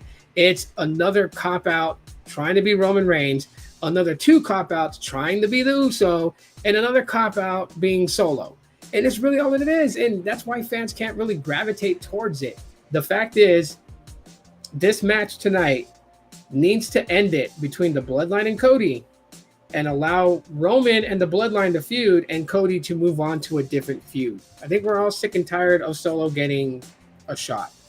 What will irk me is if they make Cody drop the belt to Solo, because of all people, Solo. Yeah, no, I mean, again, I doubt Solo gets it, obviously, but you never know, obviously. I just don't think that's going to happen, obviously, anytime soon. I think they're going to go somewhere else with that. Obviously, like I said, it's going to lead into, Reigns versus the Bloodline. Obviously, maybe Reigns will get some more help to some degree, right? We still don't know. We still don't know if Jimmy's going to come back, and there's other names that are kind of being thrown out there for people that can still come in. Not a Jey Uso, not a Sami Zayn, but other members of the Fatu family. Zilla. Zilla Fatu, again, we'll see what happens. But, again, as far as the Jacob Fatu thing goes, like the Cody calling him out, wanting to give him the match instead, right? Which is kind of crazy because I think he's just coming off that foot injury. Yeah. So I'm just like, why would you guys want to put him in a match, like that, where he can potentially get hurt again, right? But I mean, he seems to be okay. I think they've been putting him in stuff the last couple of weeks already. Even with the foot brace he had on, I guess he didn't hurt himself that bad to an extent. But I mean, I think it'll lead up to where maybe Jacob turns on Solo at some point. That's where I was going to go with. I was going to tell you, I have a theory about that, and the theory plays out pretty well because it plays out to where Solo asked Jacob to relinquish one half of the tag team titles and give it, to just be his enforcer, which would be a stab in the back once, and then being offered a title match and then being expected to acknowledge Solo as his tribal chief and decline it will be strike number 2. So I think there's a third strike that's going to have Jacob basically flip. Either way, Solo winning the WWE Undisputed Championship would be equivalent to Dominic Mysterio winning the World Heavyweight Championship. Even though, I'm sorry to say it, Dominic Mysterio is more over as a heel with me than Solo is. Yeah, no, Dominic is way more over at getting booed at and people just not liking him. But the difference is Dom is actually much better in the ring also than Solo is, right? Like, yeah, he is. He's obviously, there's a big age difference, right? I don't know how old Solo is. I don't like as far as age goes, but like Dom, he's been wrestling since he was like 14, 15, and he's like 23 now. He's like 23, so he's been doing it a lot longer than people have been seeing it. And obviously, right, he's been in a lot of high spots. And I don't know, man, Dom is just another lucky guy with a chicken. Dom has it. Dom has it. Like that's the thing about it. Like whether people love him or hate him, as far as his character in the ring, like I love the fact. And here's something that's so rare about Dominic that I don't think people appreciate about him very often, and that is he keeps kayfabe really good. Oh yeah. In the ring, he hates his dad. Out the ring, when he's interviewed, he hates his dad still, even though you don't see it in his eye that like he's lying about hating his dad. Like I honestly feel like this kid really tells himself that he hates his dad so he can project that in real life to keep the kayfabe going, which is good because not a lot of wrestlers do that nowadays. A lot of them are okay with breaking kayfabe, and that's a bad thing because you don't want to be like Dominic hates his dad and calls his dad a deadbeat, and then you see him at Comic-Con San Diego and they're posing together. It's like, what? Right. It's like let's do a photo booth where Rey Mysterio and Dom have like a like a dual picture thing going on. He keeps tradition going. I like that about Dom. That's why I honestly feel like, and I told my wife this the other day, I honestly feel like that Dominic Mysterio not only will become a world champion by right, but he's going to be a great wrestler from this point forward in his life. There's no doubt. I don't doubt Dominic's abilities on mic and in ring at all anymore. I haven't for like a whole year. I haven't doubted him anymore. He's really stepped up. He keeps the legacy of his dad alive by consistently feuding with his dad.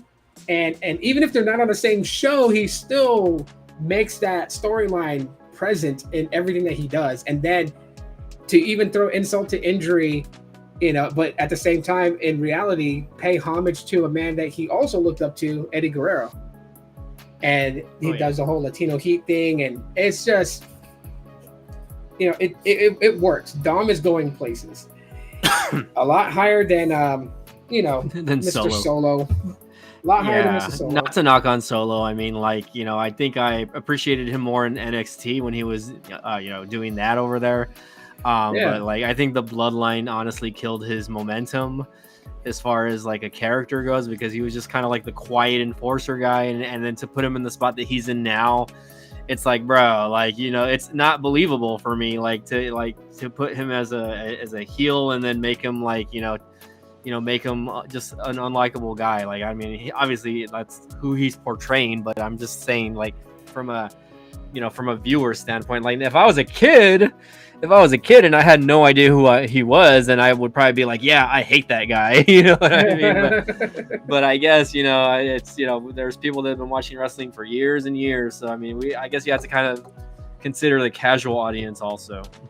Yeah. It was like, the other thing that I teased about comparing Dominic Mysterio to Solo Sikoa, I was like, when Solo came from NXT with the North American Championship, they made him vacate the title. And I'm like, that's how far down the totem pole he is, even though he is part of a prominent family in WWE Pro Wrestling.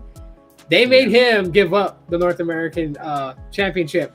But Dominic is so in with WWE that he got it from NXT and took it to Raw. Yeah, I think that's hilarious that they kind of screwed him over. Like, it's a double standard, right? Where like Solo, he brought it to, you know, the main roster, and, you know, it was getting eyes, and then they're like, no, you can't do that. We're gonna take the title away from you. And then Dom does it because he's with mommy, and you know, he's going back and forth from both shows. I was like, I thought that was bullshit. You know what I mean? But, you know, the cool thing is, though, is that I can see maybe 15, 20 years from now, on the day, because you know they're going to do it, where the Bloodline's going to reunite, but not as a heel, but as a face faction. And this is when they're going to come against another heel faction that's pretty dominant. And I honestly feel like that's when then people, you know, Solo will get the acknowledgement that he's so wanting right now as a tribal chief, because I'm sure it'll start off with him kind of taking that role and leading into the fight with the new faction that's a heel, with Roman Reigns coming in for an assist, kind of like how The Rock came in for him, type of thing. And I think that's the only way he'll get that type of acknowledgement that he wants. Right now, as what he is, no. And the fact that he's wearing a suit all the time, it's like, dude, don't. Like, yeah, I don't know. But I mean, there's that going on. There's, you know, the whole thing with what's her name? I'm really like stuck on the whole Terror Twins versus Judgment Day story. So we got Finn Balor that's agreed to go against Damian Priest at Bad Blood.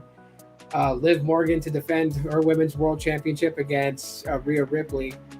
Yeah, and we'll see what happens, because it's good. Like, my daughter is loving this growth. Like, the other day she was mad at Jey Uso, and it was so funny how she said it too, because we saw Rhea get attacked and Damian get attacked by the Judgment Day, and my daughter's like, what kind of a boyfriend is Jay? She's getting beat down. Then she's like seeing Jay come running out with a chair. She's just like, go get your woman. And I'm like, she's married. Chill. Yeah, that's hilarious.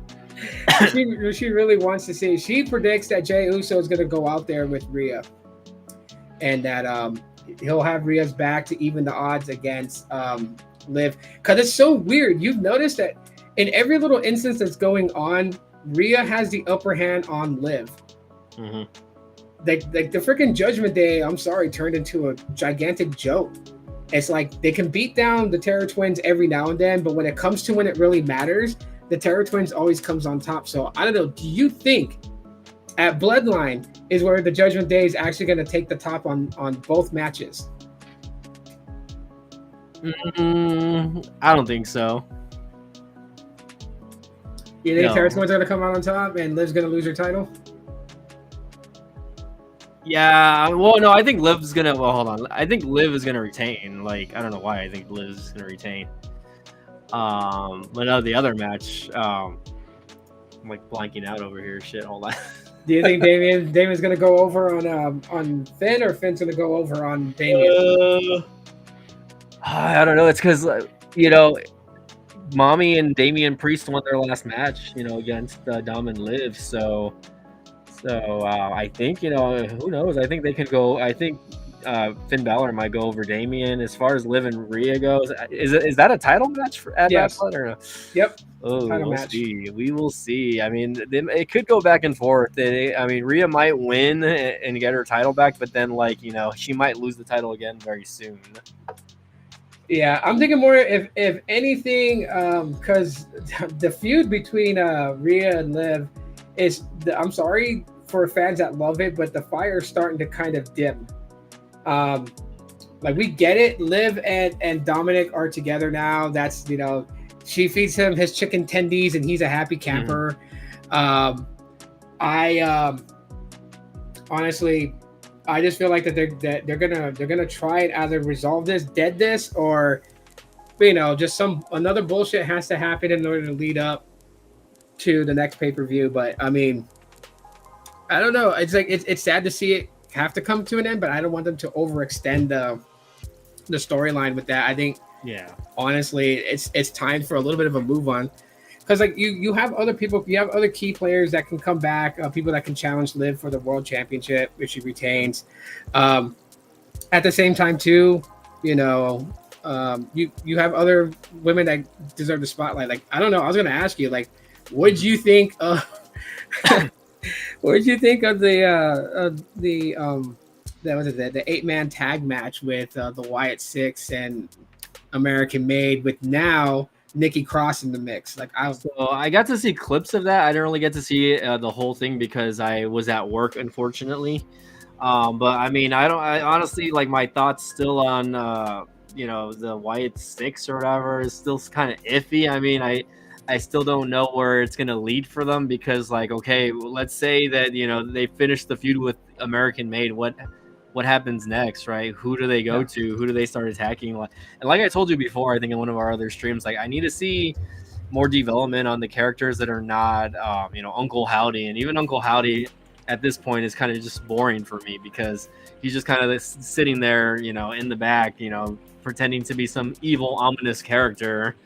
And I just don't see that. I just don't see that, man. The thing with Bray was, man, you know, he played a lot of mind games, you know, with his promos, and, you know, not just promos, but, like, you know, in the matches also, right? So it's like, I'm not seeing that from Uncle Howdy. The wrestling style is definitely a lot different than his brothers, obviously, right? But I mean, you know, you can see, you know, similar mannerisms. You know, like the crab walk and everything like that, you know, where where he's in the turnbuckle and they flip their head around and stuff like that, you know. But it's like, oh yeah, you know, it just doesn't have the same feel, and it's not like, you know, Bray Wyatt was constantly doing it, right? He wasn't always doing it in his matches, you know what I mean, to get over. But you know, I don't know, man. We'll see, man. We'll see. I'm still kind of not sold on, you know, the White sickos yet. Yeah, I think so. Like, you know, like, I've been following this whole story adventure, you know, from the passing of Wyndham and what they were going to do. And I kind of see where they're going along with this. Honestly, a different perspective from yours. I'm actually okay with what they're doing right now. It being in the fact that they're not trying to make everything so supernatural by allowing the other three members to remove their masks. But, you know, Uncle Howdy keeping his on kind of spells a little bit of different things that I think people are overlooking, in the fact that, you know, Uncle Howdy found each one of these people, which is, you know, Nikki Cross and Joe Gacy and Dexter Loomis and Eric Rowan, and they were all broken, and he didn't fix them. He let them be who they are. So that's, I think, the reason that, you know, like, what signifies them removing their masks in matches is that they put the masks on because each one of them kind of resonates with a character from the Firefly Funhouse. However, they are who they are. And with Uncle Howdy, the reason that he wears a mask and does not take his mask off in the match is because Bo Dallas is basically broken and dead, like losing his brother. He's like, it's kind of like in a similar context with Jeff Hardy and Will-O-the-Wisp. Like, Jeff Hardy's Jeff Hardy, but when he's broken, Willow takes over. And so it's more of just like that mask and everything is Howdy's identity that replaces the weak and vulnerable Bo Dallas. Yeah. And so Howdy keeps on, you know, Bray's legacy by a little bit of mimics here, like using the Sister Abigail as a finisher, you know, doing the crab spider walk thing. He still does that, but at the same time too, they're not resorting to too much like supernatural stuff. I think they're staying away from tainting the Undertaker's legacy. At the same time too, also tainting Bray's legacy, because that was his thing. Yeah. And so I think that this is just what we're getting right now. We're just, in the name in itself, the Wyatt Six, which is the word sick plural. I think we just have 5 sick individuals that are following the light of Bray Wyatt, who's the 6th member. And I think that's what it really signifies. So that's why, like, when people were like, I'm mad that they took the supernatural aspect out of it, I'm like, they weren't really trying to be supernatural. They were trying to be psychotic. Yeah. They killed Chad Gable. Somehow he came back to life, because I guess that's being American made, but he died in that vaccine thing.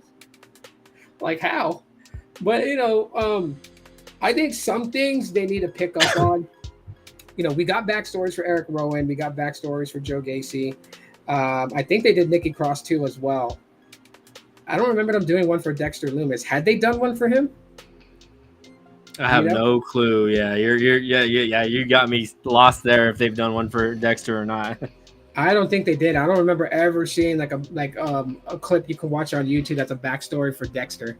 So I don't even really think that they really gave much of a back explanation. But I think the point where they went wrong is being booked in a light where they're considered a face. Like, I don't think they should be considered a face or heel, since they're supposed to be sick and demented in the head.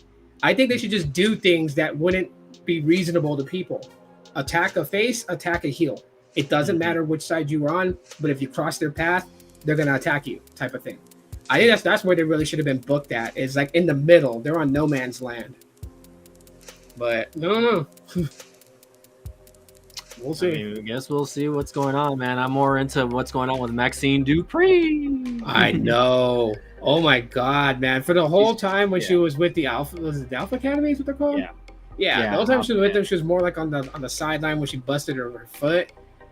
Seeing her in action now is just like go, go get it. Yeah, I think it's so funny because she got a lot of heat at the beginning of the year, like on some house shows, right? People calling her out, saying like, "Oh, you can't wrestle," or go back to whatever developmental or whatever, right? But it's like, she's in the position because they're asking her to be in the position. You know what I mean? It's like, who's gonna fucking say, "Oh, hey, like, no, I'm not gonna get off TV just because of your stupid ass comments," right? So I can go back and maybe train a little more. Like, some people, they didn't have that.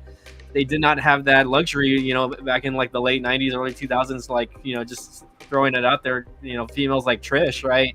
Yeah. Didn't really have a lot of wrestling experience, and they brought her in because, they were models and stuff like that. It's the same thing. And I think it's going to be so funny because, in a year or two, you're going to be seeing her in the title picture, man. I think it's hilarious. Yeah, I do see that for her. Because it's like, she's going to like, she's going to make people eat those words. I think that's going to be the funniest thing. And then 10 years from now, we're going to be hearing her name in the Hall of Fame, probably. More than likely. I do see that for Maxine, and big shout out to her. What do you think about this from Gene? WWE Saturday Night Main Event returning.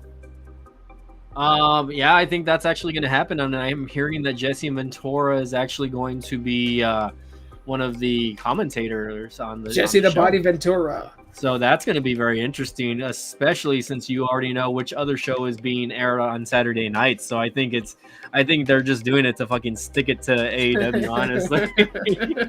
Which is, I'm not complaining. Are they? What does Gene?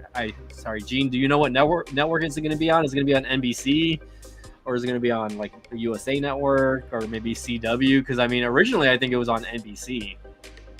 Let's see. NBC. WNBC. It's all good. It's all good. Let's see when it's coming back. Shit. No, that's the old one. No, I'm all like, wait, January, but it says January 1986. Like, nope, that's not it. Okay, yeah, we're way out. Yeah, well, I could get on our wrestling page or whatever. I'm sure I would see some sort of article about it. Just look up Sean Ross Sapp or whatever on Twitter. The NBC. Yeah, NBC. Okay, that makes sense. Yeah, 2024 to 2025 is it's on there. WWE President Nick Khan commented on the deal in the official announcement. So yeah, NBC. Yeah, no, Interesting. that's you know, I mean, if they're only gonna do it for a year, then I think it's like a trial thing. I think NBC is going yeah, to host it for a year to see how it does on their network, and if it gets the network ratings that they want, yeah. then obviously they'll renew. They'll renew for like another couple of seasons. If not, I mean, with this, you can go anywhere on that. I mean, honestly, I mean, for real, and then it's like, you know, if you think about it, main event's gonna hopefully be one of those shows that showcases talent that we don't get to see on a regular basis, right? You know, maybe some not NXT talent, but like, you know, talent that, you know, again, that is not really showed on the main roster too often, or maybe we just get to see some good matches on that type of show, right? So we'll see what happens. yeah, I think you know having an additional show like that, one, it doesn't tap away from NXT, which obviously you know is like their mid development, so they're not in like their infant stage of it. Now they're in the mid, they're like right there to going to a flagship show, so it doesn't touch that. They get to do what they do. You still have Raw and SmackDown, which are the flagship shows, so it does give a chance to give like more wrestlers that are on the flagship shows that are like kind of like at the bottom of the totem pole a little bit more exposure to fans, so fans can know who these people are, and it'll help determine who should actually be rising up through the ranks to start getting more airtime on Raw or on SmackDown rather than just being sidelined. But, Yeah, my question is, okay, one, is the show going to be live? How long the show is going to be? And also, I think it'll be pre-recorded. yeah, if it's going to be pre-recorded, you know, I think it's going to be something similar to ROH, where they just do the recording before like Dynamite or something like that, or like Raw or SmackDown, right? Maybe they you know record a few of this match segments, you know, before Raw or after Raw, whatever. But I don't know. I feel like that's tiring. That's very tiring for the crowd, also, because like I went to an actual live Collision, and like the hour before Collision, they did an hour of Ring of Honor, and then you had to sit through 2 hours of Collision, and then afterwards they shoot the last portion of Ring of Honor, which is like another hour. So it's like you're there for like 4 hours basically. Oh It's yeah, fucking tiring, dude. And it's like half the crowd ended up leaving after the Collision event. So have you seen any of the speed matches yet on X, or do you have to be like a premium subscriber to catch them? I had seen a post about it right now, actually. I don't know what the I think one of the WWE guys posted something saying like that Carmelo Hayes is gonna fight against what's his face, Andrade, I guess, because I think Andrade is still the speed champion right now. So Yeah, like I've looked on it on X and I haven't seen any of it, but apparently it started April 3rd, 2024. The inaugural champion was Ricochet. yeah. Then it, That didn't last long, obviously, and then No. Ricochet on AEW now is just a joke. It's like he's worse off, honestly. Really? Is that Like, bad? His move over there? I mean, he debuted at All In, you know, during some gauntlet match. You know, he had a backstage segment thing with Will Ospreay this past weekend at you know, whatever the hell, at All Out or whatever. And it's like he still can't talk. He still can't cut a promo. It's like I don't know what to say. He's been in a couple matches, you know, and you know, you see one Ricochet match, you see them all, right? You know, he still has a lot of the WWE style in him, right? Obviously, he's a lot older now, so it's like, I mean, obviously, it's going to lead up to him, you know, against Will Ospreay for the international champion. But the way they're booking him right now, it's just not. It's not fun to watch, honestly. It's not interesting. Well, I mean, I would love to expand more on that, but I do gotta go pick up my son from school. It's already like 2:50, so I'm gonna call it a day. Everyone else that Sounds stayed in good. holy shit, 10 people stayed in to watch wrestling. Do you guys want me to talk thanks. wrestling on this channel too? Please say so, and I'll just do it on here. And just Yeah, we can eliminate- simulcast on here in the Death Drop or the death. Yeah, the death block. That's what I was gonna say. Like for Biggs, Are look you up. able to simulcast on yours? Do you pay for that portion of Restream or no? I mean, I can simulcast to YouTube channels. You don't have to charge. They don't charge for that. It's only if you go to like Facebook page or Facebook group is when you have to get the premium. But I got you. I am a manager on your channel for Deathlock Podcast, but so it doesn't allow me to create a live stream from Restream. I could probably do it from like the YouTube website, but not from this platform. But I can upload videos. That's what I can do. I mean, we could figure it out, or I can maybe get you the login credentials and just, you know, whatever. We'll do it one of these days. We'll figure all that stuff out. But yeah, everybody, please subscribe to the Deathlock Podcast. I really want to do a lot of these wrestling talks on that channel. So the algorithm is like good on it, and they'll just help us push it more. Yeah, I think we have like, I don't know, like 40 subs on that channel. 42 subs. Let's go. That's 42 people rocking with us. That's like equivalent to being in the NWO Black and White. Yeah, I think my last video, I think I did a solo. Or maybe, I think I did like a solo all-in discussion just talking about it. It has 7 views. That's what's up. Let's go. Yeah, definitely. Isaac, I mean, definitely check out the Deathlock Podcast. Come back to the description later. I'll grab the link and I'll put it into the description of this live stream so you guys can find the channel and subscribe to it. Yeah. Yeah, I'm trying to do more wrestling talk on our Wrestling Talk podcast. And hopefully our mystery person who, tends to be, part-timer, a hustler, the part-time hustler, part-timer, like the guy that does the Brock Lesnar thing, the Roman Reigns thing. Here, let me post it up, by the way. I'm gonna post up the link in case your buddy Isaac wants to. One second. Yeah, grab the link and throw it in the chat for sure. But yeah, no, we have a third man in our group, Mill Hustles, who comes in. He's like our resident heel commentator. Yeah. There's the YouTube page. I just posted it on the chat, so he can check it out. Yeah, we'll put it over here too so people can see it. Yes, please go over there. The link is in the chat. Click on it, subscribe to it, turn on notifications for it. When we go live, you guys won't miss it. I know, Gene, you already subscribed, but we hardly ever catch you in there, man. We got to get you in there. Yeah, Gene, you got to join the lives, bro. Come on, what's going on? I think we got to go live when Gene is not at work, and then he can join in. Yeah. But yeah, and we do welcome guests to actually come on the show and talk with us. It doesn't have to just be me and Mike here, Mike the Biz, who's going to change his name soon. Yeah, I still don't know what that would be yet. So. Yeah, but I mean, yeah, we'd love to have you guys on there, and you guys got a glimpse of what we do on the podcast over there. We do the same talks over there, so I want to bring more eyes onto that channel and grow it, man. That is like my haven away from tech. That's why I love talking wrestling. It's my palate cleanser, so I don't get bored with tech. And I talk about wrestling, and I don't get bored with wrestling because I talk about tech. So I can always just alternate between. It's great. But alrighty, ladies and gents, German helmets and ladies, we're gonna dip out of here. I gotta go get my son. He'll kill me if I'm not there. Sounds good. And you guys get to have